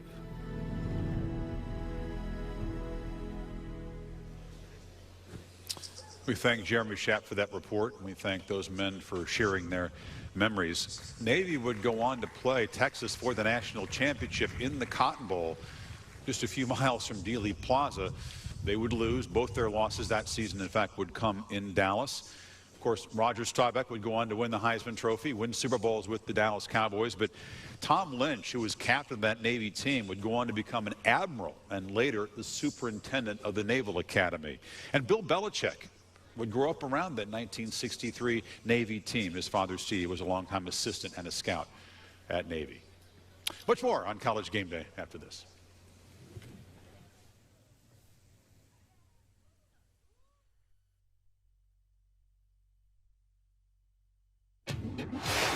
The Cheez-It Real Fan Cam is brought to you by New Cheez-It Zings. Show us what it means to be an amazing College Game Day fan with hashtag ZingsFan. There's the Cheez-It Real Fan Cam back here in Stillwater. The Cheez-It Real Fan of the Week is Lee Riddick, a.k.a. Mr. Orange from Edmond, Oklahoma. Leads over 60,000 Oklahoma State fans in the orange. Power cheer during the home games. Always when they're on defense. He's been Mr. Orange since 1999. Like the uni there. That's a real title. That's right? cool. Oh, there we go. Orange bow tie. That'll be the day. You give the bow tie. Let's do a tie check here. Oh, you guys. Freezes to Hurt Street. Yeah. The dress code has been abandoned here. That's a Friday deal, bro. Yeah, I'm just saying, man, it's cold. Man. You see the hat, Survival. right? Exactly. Well, expect you to wear ties. I follow coach's lead. The Home Depot award show here in a few weeks. Have a tie. Put it on. It's a big night in college football. 7 o'clock Eastern time, December the 12th. All the awards will be handed out 2 days before the Heisman Trophy is handed out. It's coming up quickly. And Johnny Manziel, Davey O'Brien, contender. Won it last year. Contender again for the Maxwell Award. Heisman Trophy, of course. Second in the Heismanology recent poll to Jameis Winston. So Johnny up for all kinds of stuff. December the 12th. Of course, his 4 losses have all come at home, including to LSU last year. It was a 5-turnover game for the Aggies. 3 picks by Manziel. They led 12-zip. LSU ran up 24 in a row. That game ended up costing the Aggies the SEC West. So today, they can avenge that loss in the place that Les Miles says opponents' dreams come to die. Dark clouds over Death Valley. Paul Bryant, he said Tiger Stadium was like playing inside a drum. It was his least favorite place. Other visitors have echoed that. 40% chance of rain. Looks very ominous there. Kevin Sumlin saying this team's trying to keep their dreams alive, including a BCS at large bid. If they can take down both Tigers on the road, LSU and Missouri, they could perhaps be in position. Sumlin is riding a personal 15-game win streak away from home, and his teams have an excellent record with revenge on the line, 13-3. You can look it up. Today the challenge is pretty clear, and it's significant. Their soft run defense has to find a way to slow down Jeremy Hill, get the ball back to Manziel and company, or they won't have a chance. LSU can trot out a different defense than the defense that Manziel admits intimidated him. He was a little scared against the Tigers from the warm-ups on by their size and their speed. Different LSU defense. He is not going to be scared this time, he says. Very, very tough ticket in this game. And the presence of number 2 is a big reason why. The Heisman Trophy winner from last year, Johnny Manziel's bigger, faster, stronger. I see him as a much more complete quarterback. If there's a better player in college football, I'd like to know who he is. I don't see anyone competing with him. Nobody has the numbers close to him. Nobody is more exciting to watch. Nobody is more valuable to their team than he is. Performances by our complete team and by him to close out the season. We don't have a lot to say about awards for all kinds of folks. You have to play well this week to go to Tiger Stadium and win. When they say that's where teams' dreams go to die or something like that, isn't that where it goes? So we're trying to keep our dreams alive. Manziel by the numbers, number 1 in points responsible for, 234, number 2 in total offense, number 3 in pass efficiency at 464 and 5 against Alabama. Counts for almost a quarter, more than a quarter actually, of all the pass yards against the Tide allowed all season long. Even in the 2 losses to very good teams, Bama and Auburn, his QBR was 78. David, we talked about the fact that he's lost 4 games in his career in Kyle Field, still undefeated on the road. Why has he been able to be statistically even more effective quarterback away from home? Well, first of all, obviously he's a transcendent player, and he doesn't get fazed by anything. But the one thing about their offense and the institution of this no-huddle offense is the crowd doesn't get to affect the game as much. The crowd doesn't know when to cheer. You think about it. Remember, he comes up to the line of scrimmage real quick, and they're going to go, and they're going to snap the ball. So the crowd doesn't know if it's supposed to cheer, if it's not supposed to cheer, and then it's so rapid fire that it's interesting with these spread offenses that it doesn't affect quarterbacks like it used to because of the fast pace and the confusion, really, with the fans and when to cheer. David, I agree with you. And I think that today's game, you got to look at LSU's defense. How will they defend Mike Evans? All the talk is about Johnny Manziel, but a couple of weeks ago, Manziel's head coach, Kevin Sumlin, he came out and said, why isn't my wide receiver, Mike Evans, getting any Heisman love. Why isn't anyone talking about him for the Heisman? And he may have been on to something because he just might be the most dominant player on their football team. Every time Johnny Manziel targets Mike Evans, he completes 73% of his passes. Mike Evans has caught 52 balls, 24 of those balls for 20 yards or greater. I think that Mike Evans might be the most dominant offensive force on that team, and how John Chavis is going to defend Mike Evans, I think, is going to be a big factor today if LSU is going to try to beat Johnny Manziel, Mike Evans, and the Aggies, Coach. And this is a classic battle of road warriors. Texas A&M, who are 110 straight on the road, and LSU, who's 31-2 at home the last 5 years. And Kirk, one thing about this, A&M held LSU, LSU held A&M to 14 points tonight. It was the only game that Johnny Manziel did not account for a touchdown in his career. Only game. Not this year. Not this year. Manziel, shootout, wins. Different LSU defense. LSU defense. Defense, okay, okay. I want to go back to what Chris talked about. Why does Johnny Manziel do all these things on the road? Why is he so successful? David talked about the up-tempo. I also think when they're at home, the offense seems to be able to execute at a level where he's getting the ball out of his hands. He doesn't have to create as much. When he goes on the road, he's averaging 128 yards a game rushing on the road. 85 of those yards are from scrambling, so things break down on the road. You can't communicate as well, so his ability to improvise is more on display. I think that'll be a case again today. His creativity, whether he's taking off to run or creating and buying time and throwing, he's going to put up yards and points today, unlike he did a year ago against LSU. But I don't think A&M's defense has much of a chance of stopping down the balance of Jeremy Hill and Zach Mettenberger and those great receivers. So this game, I don't care what the weather is, too good of offenses, not very good defense from either side because of the youth on both sides. So I think it's a shootout. But I like Johnny Manziel. The table's set for him to maybe win the Heisman. I like Manziel to find a way to get it done.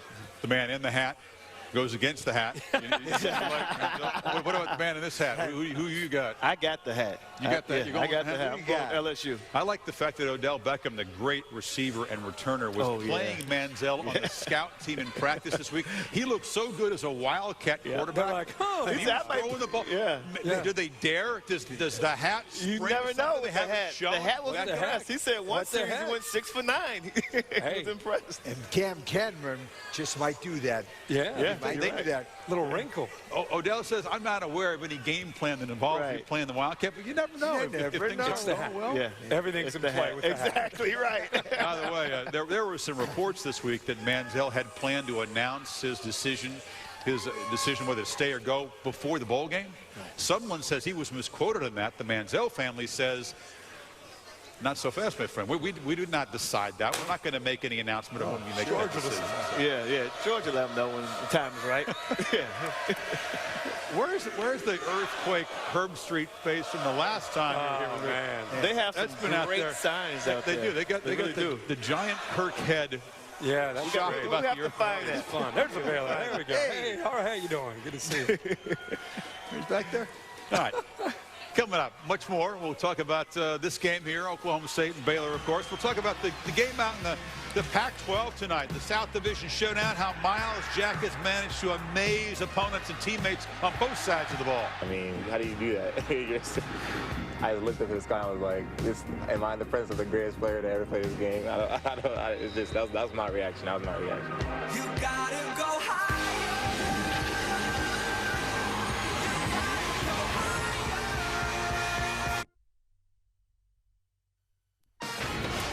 Countdown to Kickoff is brought to you by Coke Zero, reminding you to enjoy everything this football season.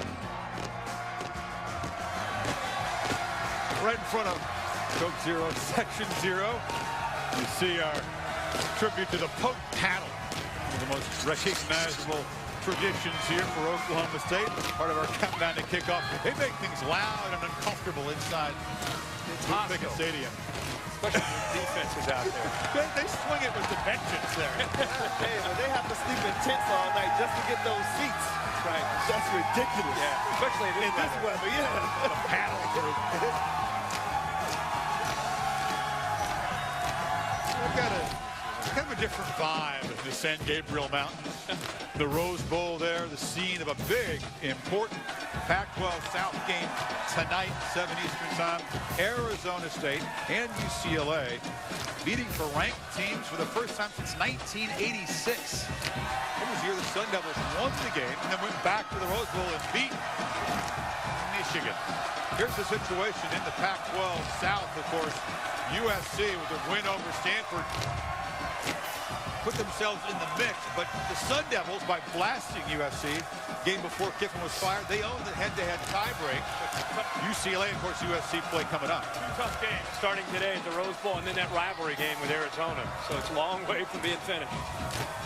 It's known that in the Pac-12 home field advantage counts for a lot. We'll see if the Sun Devils are up to the challenge. Their offense has been carried a little bit more in recent weeks by Marion Grice, the running back. Taylor Kelly's numbers have tailed off just a little bit, but it's on defense that Arizona State has been really strong. They start 7 seniors and 2 redshirt juniors on that side of the ball. They go against a UCLA offensive line that's talented, but incredibly young. 3 true freshman starters up front trying to protect Brent Hundley against all those old guys, Will Sutton, and those mean guys on the Arizona State defense. The story in recent weeks for the Bruins has been Miles Jack, who was a freshman, a promising young linebacker until they put him over at running back. And he has been unstoppable on 3rd down. He's been a beast on short yardage, but he's also shown a burst. The beast with the burst has become important because Jordan James has been injured, and Tom Rinaldi, Miles Jack has just leapt into the void and become the buzz player, perhaps, in college football. Chris, he's burst into the national spotlight the same way he's burst across goal lines lately. And if he surprised people as a magnificent two-way player, a throwback, don't count Jim Mora among them. Why? Because Jack and Mora both lived together in Bellevue, Washington, outside Seattle. And Mora first saw Jack as basically a pee-wee football player in the 8th grade. Now, he's playing like a grown man, a true freshman who right now looks more like the truth.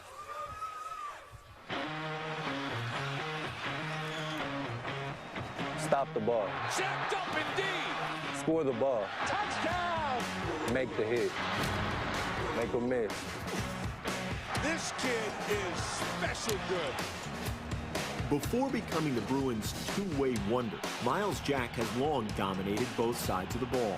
He had 24 sacks and 19 yards a carry as a senior at Bellevue High School in Washington. But when Jack arrived at UCLA this fall, he wasn't certain he'd be on the field at all. I honestly didn't even expect to be playing. I really expected to carve out a role as like a special teams player or kickoff return, something like that. Something much more. Joining one of the country's best linebacking corps, Jack made 56 tackles through his first 8 games in college.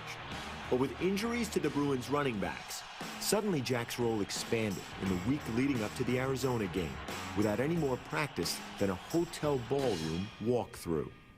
That walkthrough, and that was it. That was it. I ain't taking any handoffs or anything or nothing. You didn't take Miles one snap? No. None? None. No, sir. UCLA hasn't won here in the desert since 2003. Jordan James, normal starting running back, is out again with an injury. I'm getting pulled onto the field, and they're like, we're running it. So I run on the field. I'm like, I go to Brett, and I'm like, Brett, where do I go? And he was like, just run to the left. And I looked to the marker, it's 3rd and 1. So I was like, okay, get a yard and go back to the sideline. And the first down here is Miles Jack. I always hope for the first down. And all of a sudden he gets the first down, and then he kind of, makes a move, and he breaks it outside, and then breaks a tackle down the sideline. He stays in bounds. Look at Jack, and look at this burst. If you see the film and you watch our team, the whole team just goes right to him. Miles Jack! How about that? Jack finished the game with 6 carries for 120 yards and a touchdown at running back, along with 8 solo tackles at linebacker. Miles Jack, a night he will never forget. The next week against Washington, it wasn't a fad. Jack was a force with 4 touchdowns and 5 tackles on the field for roughly 100 snaps. I just looked at the sky and was like, am I in the presence of the greatest player to ever play this game? It's just, that was my reaction. That was my reaction. As for Jack's role in the future, one side of the ball may be better than the other. He's a great linebacker. I mean, he's got instincts. He loves to hit. And you know what? 50% of the people that watch this are going to say, you're a fool. You got to put him at running back. But this guy is an impact player at linebacker. Impact. Well, Jack hasn't had time to learn all the blocking assignments and pass protection schemes. As a result, he spends most of his time learning the opposing team's offense. You ask him what's his most satisfying play this season for a guy who scored 5 touchdowns. What he says is it's its lone interception, which helped ice the win against Utah. Kirk, I know you can relate and appreciate to a guy who goes up to his quarterback out of the huddle and just says, run left or run right? Got it. Give me the rock and go. Tell me, that's amazing. Yeah, I'm a little fuzzy. I don't just run left, dude. You're fine. I'll just hand it to you. Run that way. You're good. Other than that, we got it covered. Hey, what's been interesting, and I talked to Noel Mazzoni, the offensive coordinator, is it's not just his production, it's how he's doing it. The physicality, it's taken the pressure off of Hundley in the passing game, and they become more balanced, and that balance will be very, very big in this game. So I think you'll see more and more of Miles Jack getting a chance to run the football, and to see the reaction was great with Tom's piece, was seeing him on the sideline. Watch how he dots the I here, and then he runs through 4, 5, 6 guys into the end zone. That affects the offensive line and affects Brett Hundley, and this is going to be big in this game. Arizona State's going to squeeze this offense. They're going to try to give opportunities to Hundley in being able to get the ball downfield. Shaq Evans watched tonight, one-on-one. Can he get behind one-on-one coverage against this veteran Arizona State defense? Don't look now, but they also have big playability off this underneath coverage. Devian Lucien has really stepped on. Recent weeks, young receiver, but you can see the quickness there and the acceleration if you go soft with your coverage. Chris touched on this. Arizona State is a veteran defensive line. You have 3 fifth-year seniors up there. Noel Mazzoni's got 3 true freshmen on his offensive line, so it's very, very important. UCLA at home, balanced offense with Miles Jack, the throwing, of course, of Hundley. I like UCLA to win this game, Des. Close game? I think close game, a great game, entertaining game, but I think UCLA at home, it's a different game than if it were in Tempe. It'd be tougher for him. You know, I saw Miles Jack last week, Friday night against Washington. Very impressed with this young man. When you watch that highlight, his first run against Arizona, when the quarterback said go left, he went through the hole, then he broke out to his left. And to show you how much of a natural running back he is, if you pay attention, he had the ball in his right hand, but as soon as he broke through the line of scrimmage and started to go to his left, he put it in his left hand, which is textbook for any running back. When you're going towards the sideline, put the ball in the arm towards the sideline. So this kid is a natural at the running back position. He runs with determination. I think in this game, Brett Hundley is going to have to beat the blitz. Arizona State, they have 40 sacks. They lead the FBS in sacks when bringing extra men. When they bring pressure, they can get to the quarterback. But Hundley, he's great against the blitz. He completes 68 of his passes against extra men and 10 touchdowns and only 1 INT against the blitz. I think that UCLA will win this game. Some interesting notes about UCLA in this game. UCLA has won 8 straight against the Pac-12 South teams, and Arizona State is in the South. They've won 13-1 in the Rose Bowl game. Games played in Rose Bowl. So it makes sense to me. UCLA wins the game. Jim Mora's never lost a game against the UCLA Pac-12 is a hot South team right now. Yep. Very hot. Last 2 games won by field goals. UCLA's gotten in the last couple of years. It's also the end of an era in passing. A part of that, the pageantry of UCLA football forever has been Jeff Strand. You've seen this guy. He's the official cheerleader. He's your guy. Every man, woman, and child in the UCLA nation get a third down. Not yet. Not yet.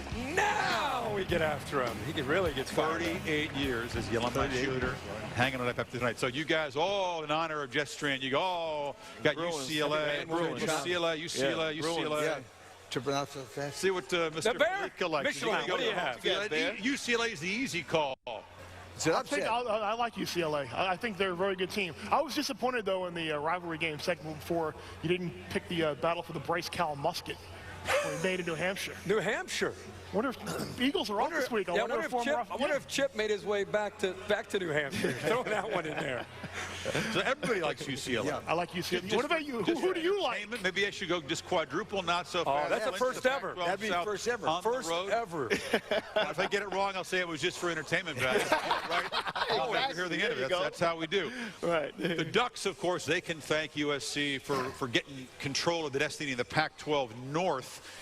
They go to Arizona. Mariota's knee is finally okay. They don't sound that excited to be playing for the division and going to the road. Anthony Thomas, yeah, whatever. The Rose Bowl, whatever. You know, I think Oregon. What's your reaction to that? I think Oregon, beyond that comment, I think Oregon is on a little bit of a slippery slope. This is a team that kind of built their mantra on win the day. That was the mantra. They kind of had a blue-collar approach to who they were as a program, kind of trying to earn respect. They go to 4 straight BCS bowl games, and I just hope that this team, who had a running back earlier this year who was cleared and healthy, waited for weeks to come back and play, that same running back said, we're going to hang 40 up on Stanford. Didn't go so well. That same running back this week has come out and said, Rose Bowl. Man, we've already done the Rose Bowl. We don't want to go back to the Rose Bowl. They need to remember the win the day mantra, blue collar. Reminds me a lot of Frank Beamer and Virginia Tech. Once they got Michael Vick, it changed the dynamics of who Virginia Tech's program, who they were about. They forgot that lunch pail mentality for a while, and then they got it back. Oregon needs to be thankful. They may not even get to the Rose Bowl. Yeah. That's supposed to be. Isn't that supposed to be something you earn and be happy about? When he said whatever, was it all caps? That player, it wasn't all caps. Was it? Okay. I'm just, to me, it goes back to the mentality of the coaches. The coaches, in my opinion, they set the tone for the team. They're the ones who let the team know what goals are important and what things that you should strive for. So, in my opinion, if you have several players on your team saying Rose Bowl, like they're disinterested, I think that goes back to the coaches and what they've instilled in the players. The coaches are the ones who let you know what your goals are and keep you driving towards those goals. Yeah, if a coach has to tell you that the Rose Bowl is a big deal, oh man! But Oregon, the World Cup. Don't forget, that's how he loses his team if he can't get his guys to buy in. Oregon has won 5 straight in the desert and only lost once in 14 years in Tucson. They've already had their upset. Oregon takes care of business. They're ready. They'll be ready. They got the Civil War. USC, by the way, playing in Colorado. Buffs coming off a big Pac-12 win. USC is going to play in snow today for the first time since 1957. Wow. And they played in South Bend. So snowy day in Boulder. Coach O wants that job. Wants the head coaching job permanently. One step closer today. Exactly. Don't lose in Boulder. Don't lose in Boulder. He won't. Don't worry. In the SEC, Missouri in position to win the East with 2 more wins. Talk about the Ole Miss Rebels, who are the roadblock today. One of these guys calling for an upset there. Who else should be on upset alert? Stick around. The Saturday selections, including the headgear prediction. Bears or Pokes? What will Mr. Curso say with that win streak on the line today?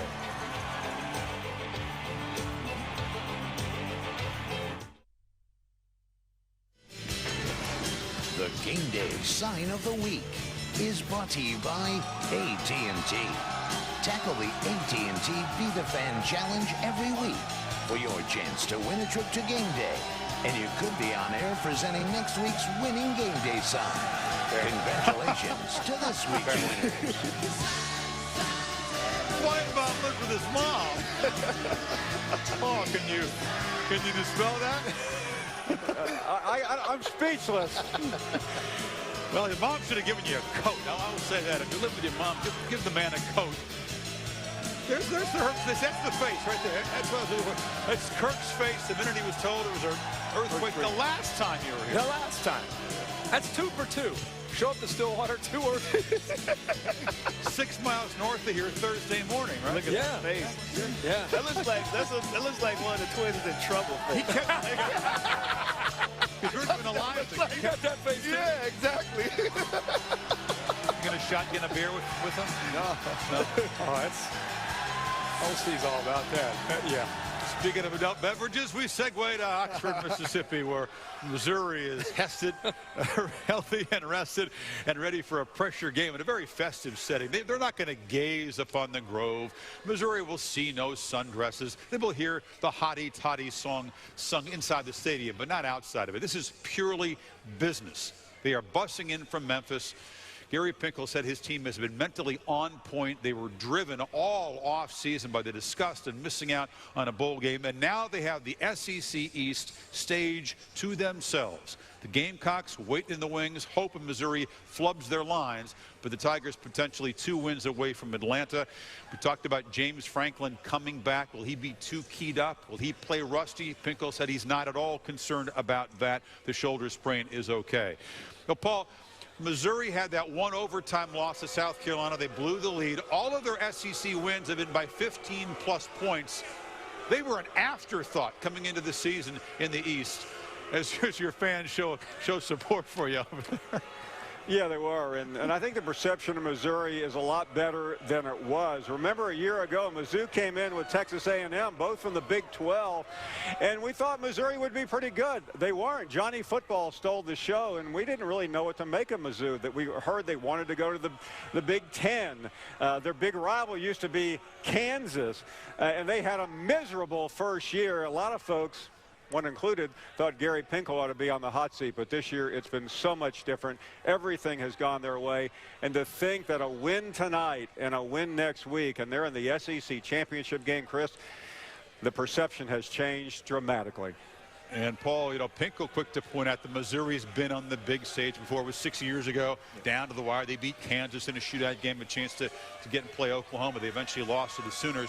But this team, on the road against Ole Miss, it could be a shootout down there in Oxford. Then they go home and they take on the Aggies. Very interested to see how mentally, can they stay on point, in Pinkel's words? I think they will. I think they can. They get their quarterback back, James Franklin. He's missed 4 consecutive starts because of a shoulder injury. This is what he brings to the offense. Watch James Franklin right here. You want to talk about the ability to stay in the pocket when this defensive tackle from Georgia is about to unload on him. But he does not flinch. He waits for his wide out to get to the second window and delivers a pretty good throw while taking a big hit. And how about accuracy? Let me show you how accurate this kid can be, especially when he has some time. Watch this touchdown throw to Marcus Lucas. Look how he threaded the needle between 2 guys. That would make a seamstress envious. And then he's a heads-up player. When they double his first option, he's going to make a quick decision. The lane's right there in the middle. He can run. He's a mobile quarterback. He averages 4.4 yards a carry, 3 rushing touchdowns on the season. He makes really good decisions with the ball in his hands. I think he's going to be what they need to win these final games down the stretch. It's going to be tough. Ole Miss, I think this is going to be a shootout, a great game, but I have the Tigers beating Ole Miss. Yeah, especially it's going to be interesting on the road because Ole Miss is a very emotional team when they play at home. You look at Ole Miss's offense early in the year, a lot of success running outside when they played teams like Texas. Then they struggled against Auburn and Alabama back-to-back weeks. Hugh Freeze deserves a lot of credit. They adjusted mid-season, became more of a downhill inside running team. That's Missouri's strength. They kind of funnel everything, push it to the outside, and then their corners come up and make the play. I want to see if Ole Miss can run the football to set up Bo Wallace in the play-action passing game because they have a big advantage themselves with their receivers. If they can run, look for the play-action. I like Ole Miss. Something about at home, their defense, Bo Wallace in the play-action pass game along with that running game. I like Ole Miss to win it. Missouri is a balanced, well-balanced team. Their spread offense is one of the best in the nation, and their 42 points a game average is second in the SEC. Defensively, they have caused a turnover in 40 straight games. That's an NCAA record. Missouri. By safety. By safety? By safety. Yes, by safety. Real close. Real good. Safety. Easy call for you. Franklin, as you pointed out, played at a very high level when he got hurt. Yep. You get it? I got it. Mock made some plays. You have no concern about Franklin being rusty on the road coming in there. You think he'll play sharp tonight? It'll be interesting to see if he is rusty. Do they make a change, or do they stick with him because of the experience, the ability that Des just showed? I mean, we know what he can do, but if he struggles on the road, do they go back to Matty Mock? I don't think they will. Spurrier and the Gamecocks hope that you're right. A loss by Missouri puts South Carolina in there as they have completed their conference campaign. Much more coming up on the Cowboys and the Bears here tonight, including a visit with Art Briles. He'll tell us how one moment in a lonely Texas highway changed his life forever and helped forge his future. It's like all of a sudden the world stopped, and you're just living from second to second. The worst day on earth for me. I mean, without question. It's, something that never goes away and never will.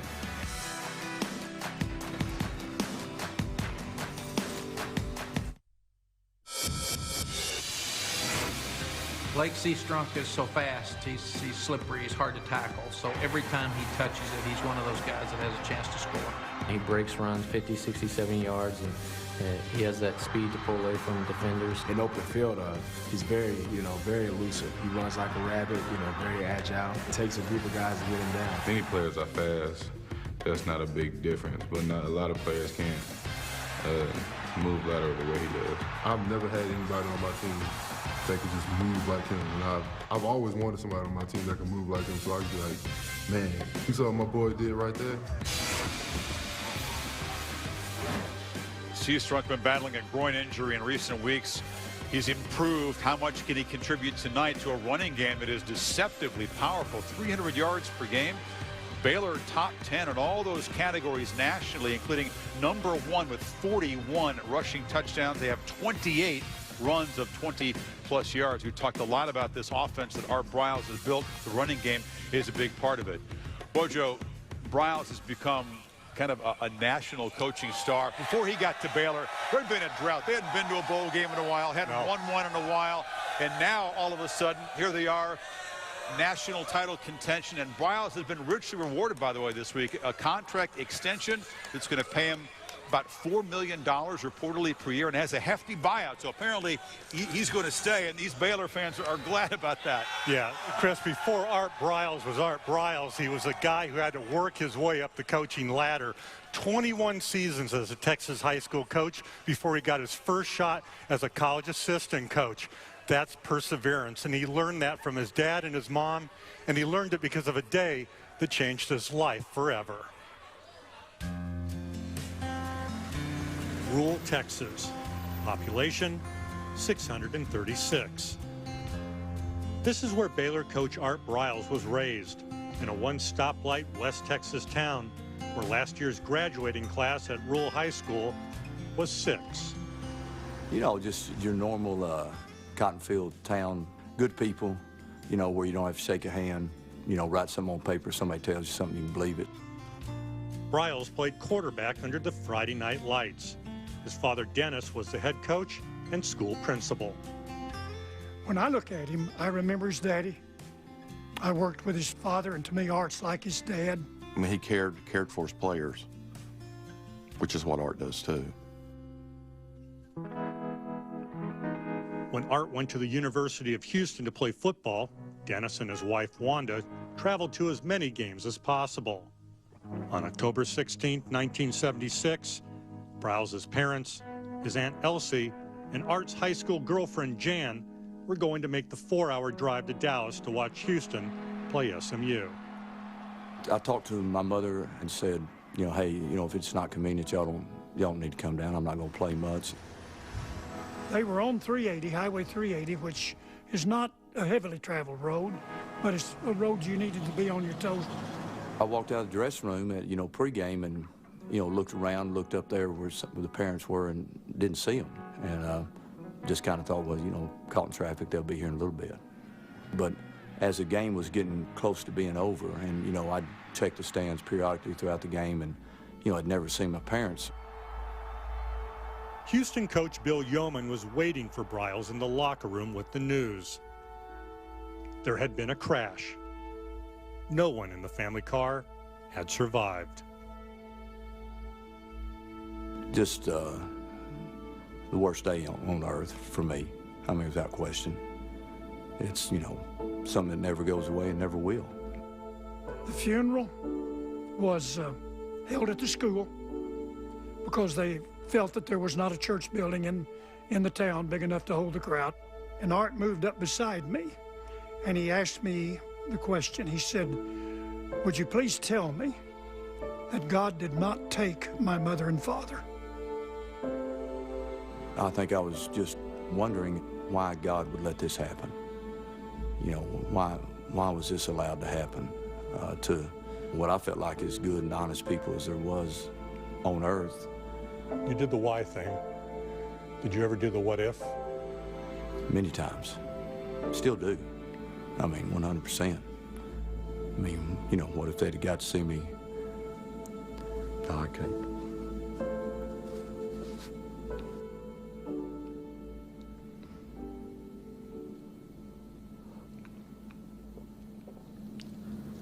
I don't think I can go there, Gene.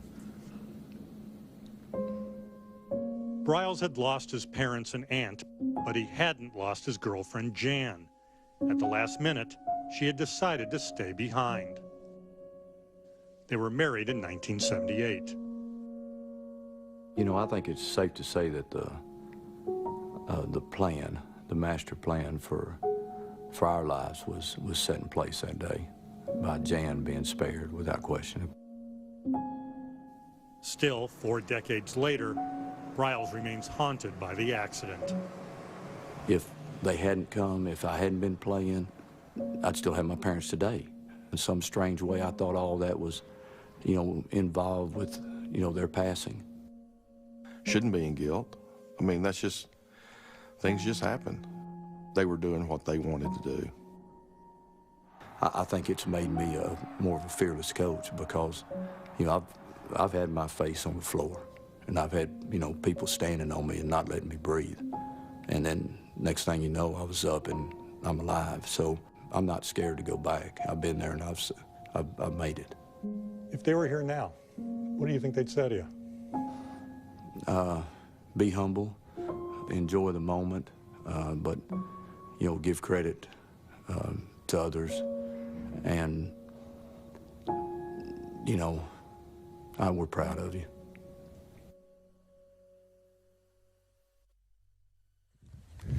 Family is a huge deal to Briles, and you ask him what his favorite moment of the season is, he won't say it's beating Oklahoma. It's the birth only a few days ago of his granddaughter, Cora. That's why his wife, Jan, is staying home, missing only her 3rd game in the last 11 years, and arguably, Chris, the biggest and most important game of Art Briles' career. All right, Gene, thanks. That is a powerful story, and it's very gracious of Art in a week of a big game to share his soul with us like that. We talked about the achievements of this program under Art Briles, all the things that they've done. Heisman Trophy winner a couple years ago. They've had now 5 first-rounders in the last 3 years. What they have not done since 1939 is win a football game here in Stillwater, Oklahoma. The very day that K-State coach Bill Snyder was born, the very day he was born, back in 1939, that's the last time Baylor has come here to Stillwater and won a game in the Big 12 era.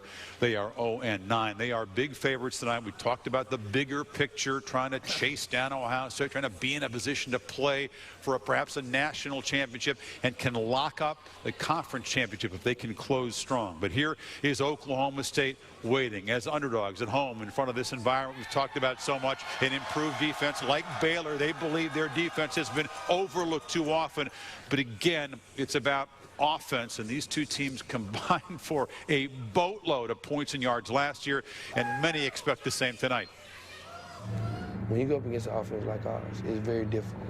The tempo is unbelievable. In the back of your mind, you know that their offense can put up points in bunches. We can too as an offense as well, but just knowing that we have to be able to compete with that and compete with a great team, you know, on both sides of the ball, I think it's going to elevate our level of competition. Be a challenge for us, you know, as an offense, you know, just being the quarterback, but as a team too, because it's only going to be us up there. Our biggest defense is just going to be, you know, keeping their offense off the field and letting our defense do work. We feel good about our chances anytime we step on the field from an offensive versus defense or vice versa, defensive versus our offense. They're going to make some plays and they're going to score some points, but I think our players will make some plays and score some points also. Tail to tail. Nothing wrong with the Cowboys' offense. The numbers are good, but by comparison, again, Baylor on that record pace for yards per game and points per game. They score a touchdown 50% of their drives. They've gone 3 and out 7 times all season long. can Oklahoma State keep pace if it becomes that kind of a game? Because, David, Baylor's defense, if you look at the metrics, I know you like to study those esoteric statistics. Yeah. Baylor's defense adds a lot to their success statistically this year, especially their run defense. I'm not even sure what word you just used, but whatever. What's different about this offense is, remember, RG3, Nick Florence, they were tops in the country in offense, and they were doing great things. Their defense is the reason they're where they're at. They're deeper along the defensive line than they've been in years, more aware. Watch the defensive line. They got 9 guys that can rotate in and out. They're not getting pushed around like you've seen them been in the past. And I think they got a guy in Dixon, too, that's an enforcer. He'll hit you right in the mouth, pretty tough in the back end. But look at the heads he plays. Ward's about to go to the ground, get tackled. What does he do? He reaches in, creates a turnover. Another thing that this Baylor defense is really good at is creating turnovers, getting their offense the ball back. How about Morton coming off the edge? Look at the awareness. This is what you see more from Baylor players. What a great pick off the edge. This defense is way better than it's been in the past. The guys know where they're supposed to be. They're more instinctual. They're not huge guys, but they're fast, and they play hard, and they create turnovers. Because remember, they're on the field a lot more than most defenses because that offense scores so quick, and they play at such a fast tempo, Kirk. David, it's been amazing. Third year with Phil Bennett, you can start to see these guys, veteran guys, really take over the ownership and really buy into what Phil Bennett is doing. On the other side of the ball, Oklahoma State, you think about them spreading you out to throw. These last 4 games, 232 yards a game on the ground. Clint Shelf is doing a great job. Look at those stock blocks on the outside by those wide receivers opening up the perimeter.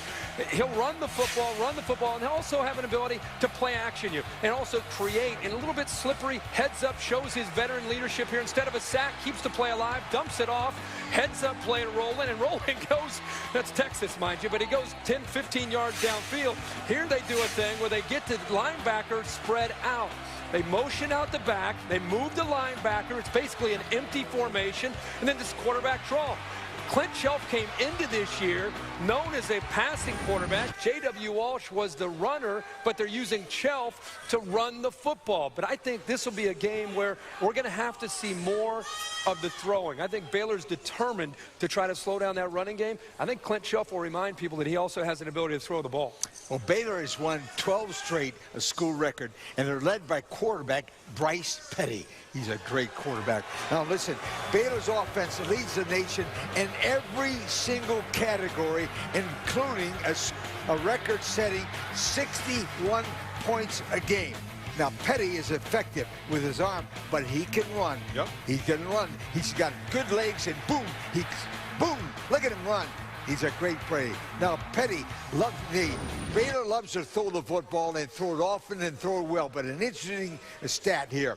Oklahoma State leads the nation in pass interceptions. Yep. So the more they throw, the more they got a chance to catch it. Well, Very interesting. Very interesting. Yeah, So let's talk about the Cowboys defense, okay?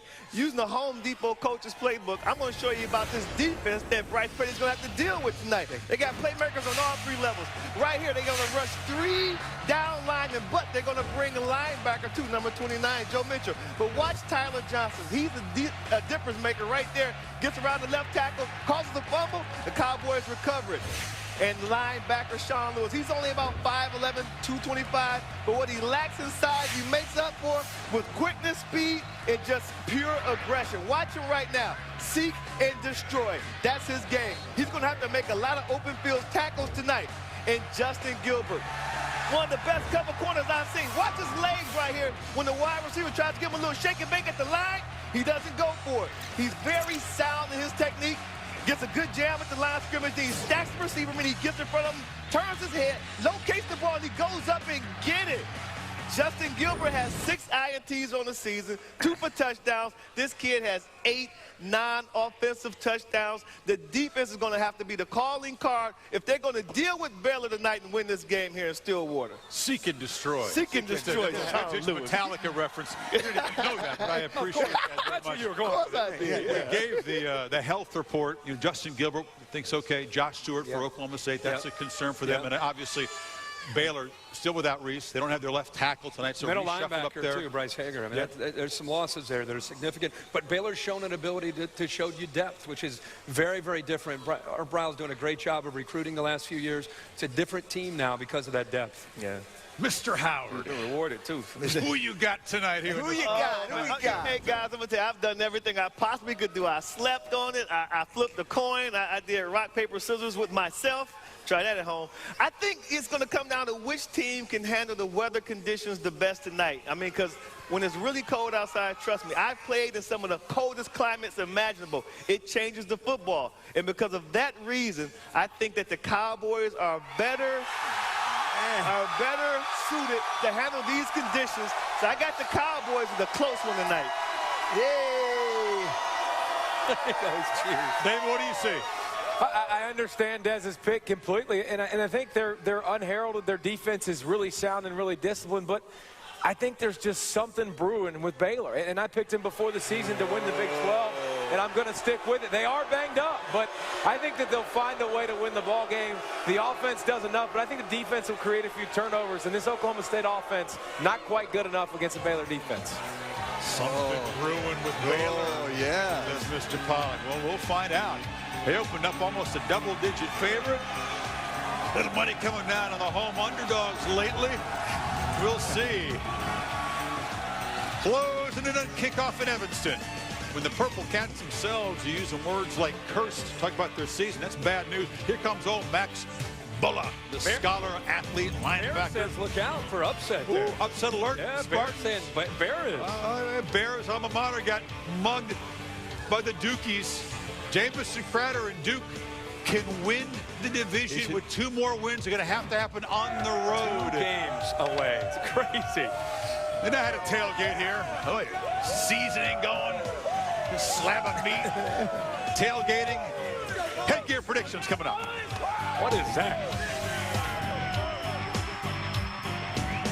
For quarterback Connor Cook for the Spartans, a subpar game in the win at Nebraska, under 50%, but he's been taking care of the ball. Mark D'Antonio hoping his team embraces the big stakes in November. Here's Dino with Quint Kesenick. Coach, you told us the goal is the Rose Bowl. With that in mind, what is the mindset of your team this morning? Well, you know, they all count one. I mean, Coach Perlis tells me that all the time, starting from day one, and you know, it's a big football game for us, big opportunity for us, and you know, so we stay in the present. It's cold today. Temperature's going to be in the 20s. Wind whipping 25 miles an hour. What impact may that have on this ball game? I think it's only cold if you think it's cold, you know. And, you know, we got to come with some heat in our heart, and we'll be fine. What do you hope makes the difference for a Spartan win? You know, I think if we just play to our convictions and, you know, do the things that allow us to win. You know, you can't beat yourself, and you got to play on fire a little bit. Thank you, Coach. Thanks, guys. Yes, sir. It's going to be 35-mile-per-hour winds, brisk, frigid, chilly, and it's a good day for defense. Yeah, but Michigan State has won 4 in a row at Evanston, and Northwestern's lost 4 games, the last 4 games, by a total of 21 points. Very close. Close, but no cigar. I got Michigan State. I think you're right. I think it's a competitive game. I think the beginning of this game, it'll be interesting to see how focused Michigan State is, because they're not just going to walk in here. Right. You know, we all know what this stadium can do, Des, in Evanston. It'll lull you to sleep, and that's what they're going to try to do. Calhoun and company better be ready on the defensive side of the ball. They will. And Danico's Allen, I think to me, he's the heart and soul of that defense. I really like the energy he brings to the Spartans defense. He's a guy who he needs to be accounted for on every play. And then cornerback Dennard, this guy right there, one-on-one, man-to-man coverage. They can use him in the blitz package, too. I think they're going to beat Northwestern. Northwestern, they haven't looked the same since that game against the Buckeyes. They just really haven't. You got Kane Coulter back, and Max Bulla can target both Northwestern quarterbacks. You know, there was some smack kind of talk saying, well, we same defense. We moved the ball on them last year. We scored points on Michigan State last year. We got the win. That kind of got their attention. Well, that's good. Bulla goes with no sleeves, of course. It was exactly 12 degrees out. I think he's the heart and soul. He's a throwback. Yeah, but Simeon, you know, we've imagine being in that locker room. To be what they have been through early in the year, there was talk about them winning a division. They lose a tough game to Ohio State, and they've had some injuries. Vendrick Mark's no longer there, but they still are a well-coached team. They'll find ways to get Kane Coulter obviously involved, such a dynamic player, and they're one real special, unique offensive skill player. That primetime game against Ohio State, 7 Nation Army, they were playing that about every other play out there. It was a juiced-up place. Put all their chips in on that one. Haven't been the same since. Meanwhile, Duke making a big push on the road against Wake Forest. Anthony Boone hasn't lost as a starter. They also use kind of a quarterback tandem system for Cutcliffe, running and passing. Yeah, they do, and I think that's important to look at that. 8-0 as a starting quarterback. Lee knows what that means because it affects the confidence not just of himself but his teammates as well. It's a test of maturity for this Duke team that's come so far. Can Cutcliffe get it done? Here he is with Paul Carcaterra. Coach, you've won 6 in a row. It's the longest win streak at Duke since 1994. You control your own destiny in the ACC Coastal. What's been the message to your team in terms of handling success? Enjoy the challenge. Every game you win, the next one's a bigger challenge, and you don't want to hurry and get through this.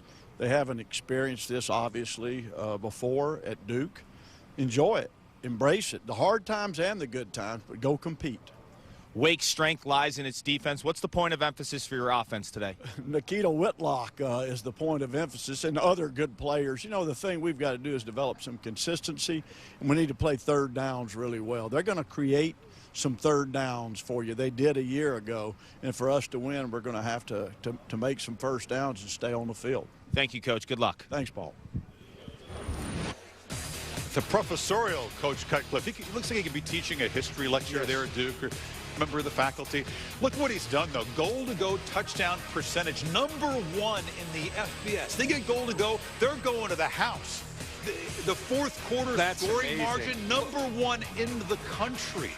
That fourth quarter is amazing, and that's why they are where they are, because they've been in some close games. They've been able to pull together and then find a way to win it late. They're +6 in turnover margin.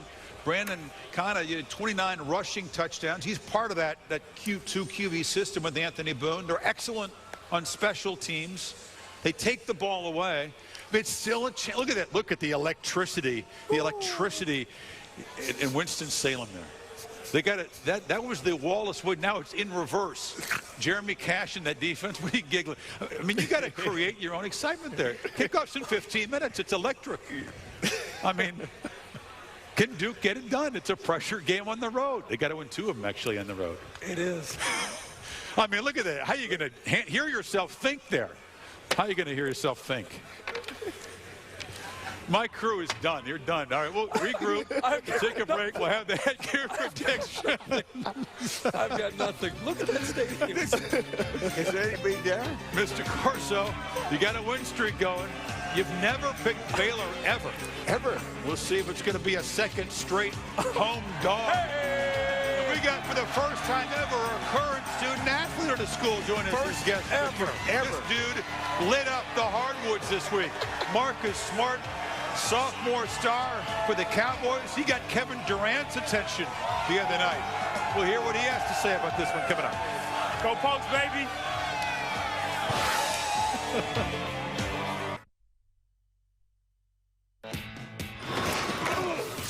College Game Day is built by the Home Depot. More saving, more doing. That's the power of the Home Depot.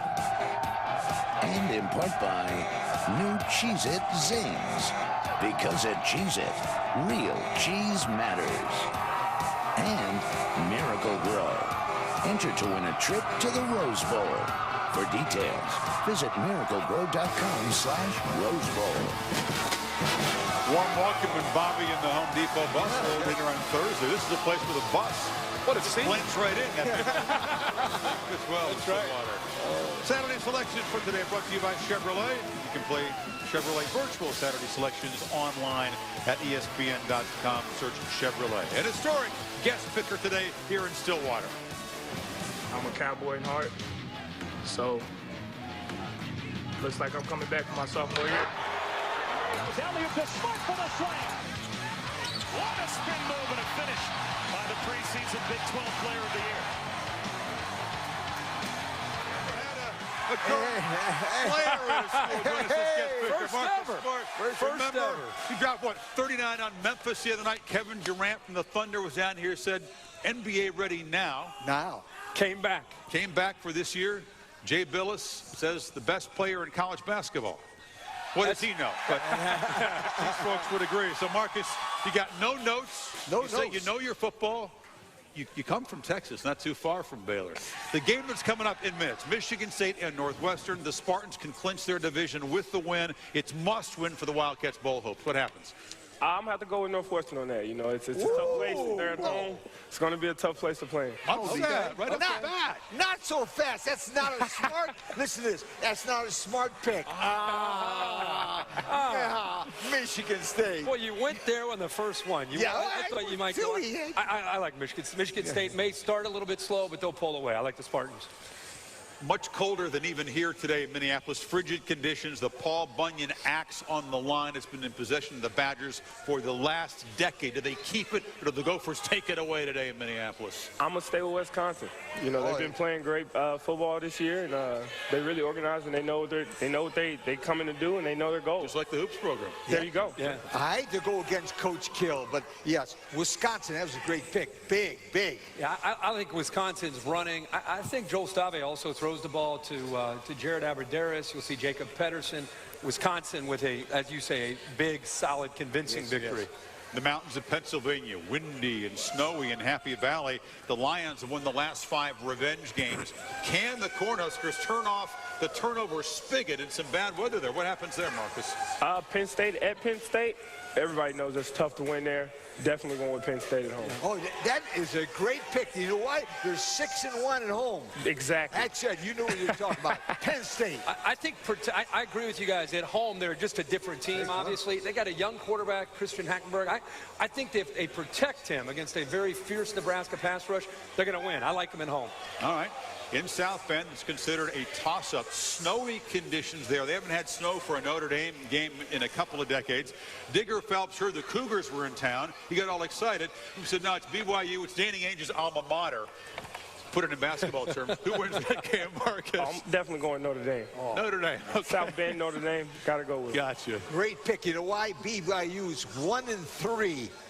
On the road. Make it 1-4. Make it 1-4. There we go. I disagree with both you guys. I think BYU's defense keeps them in the game, and Taysom Hill ends up winning the game. I like BYU to go on the road and win it.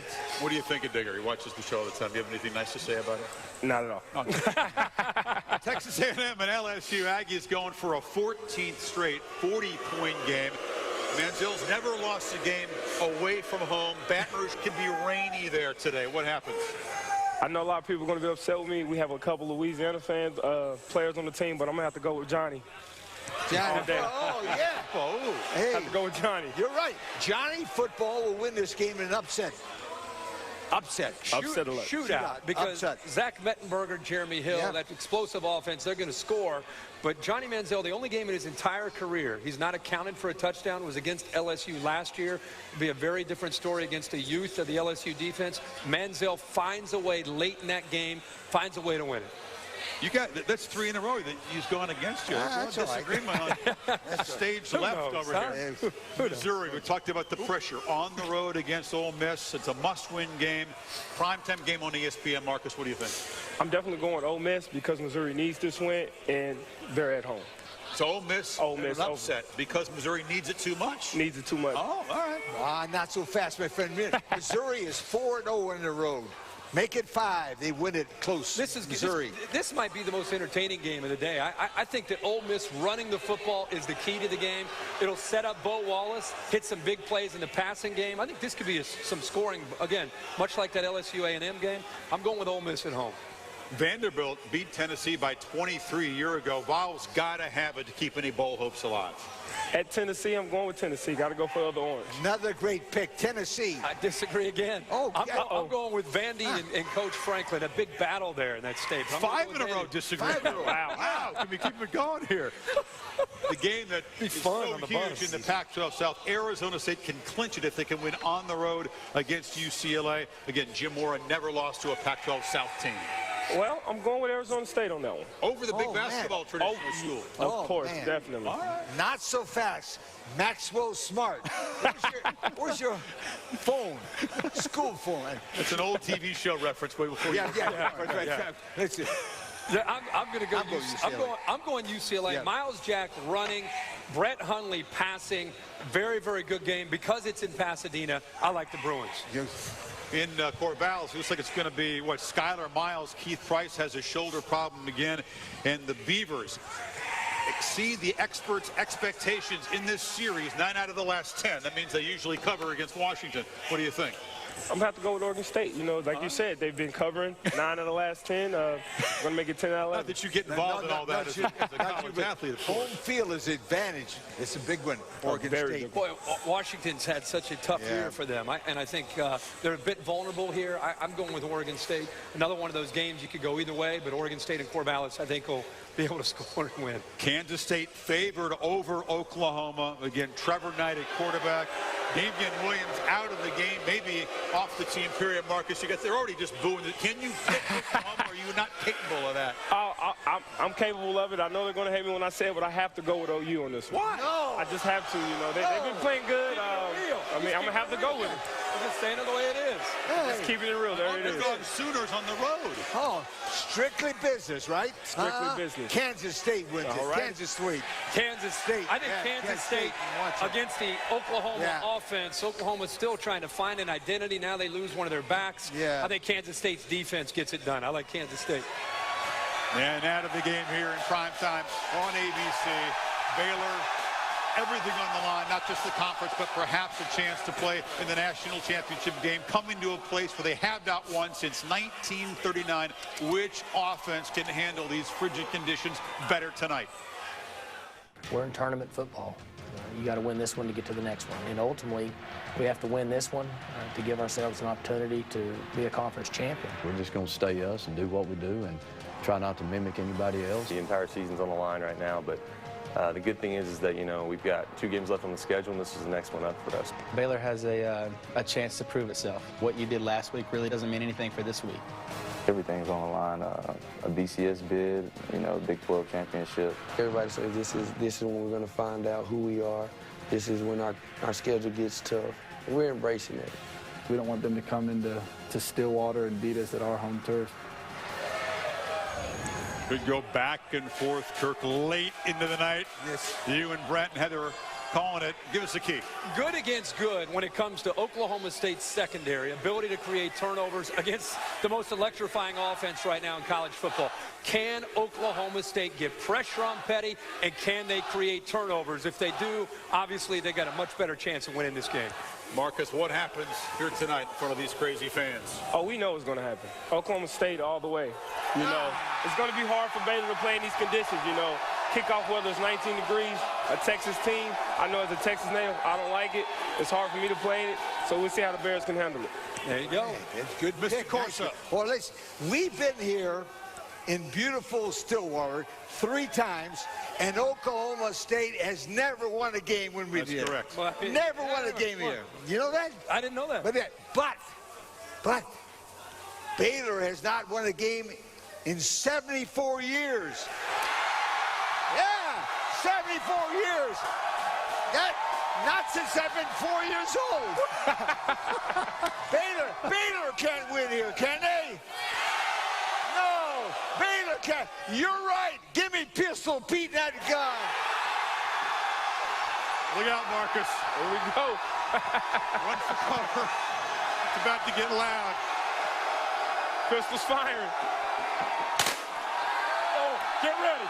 Here we go. Take.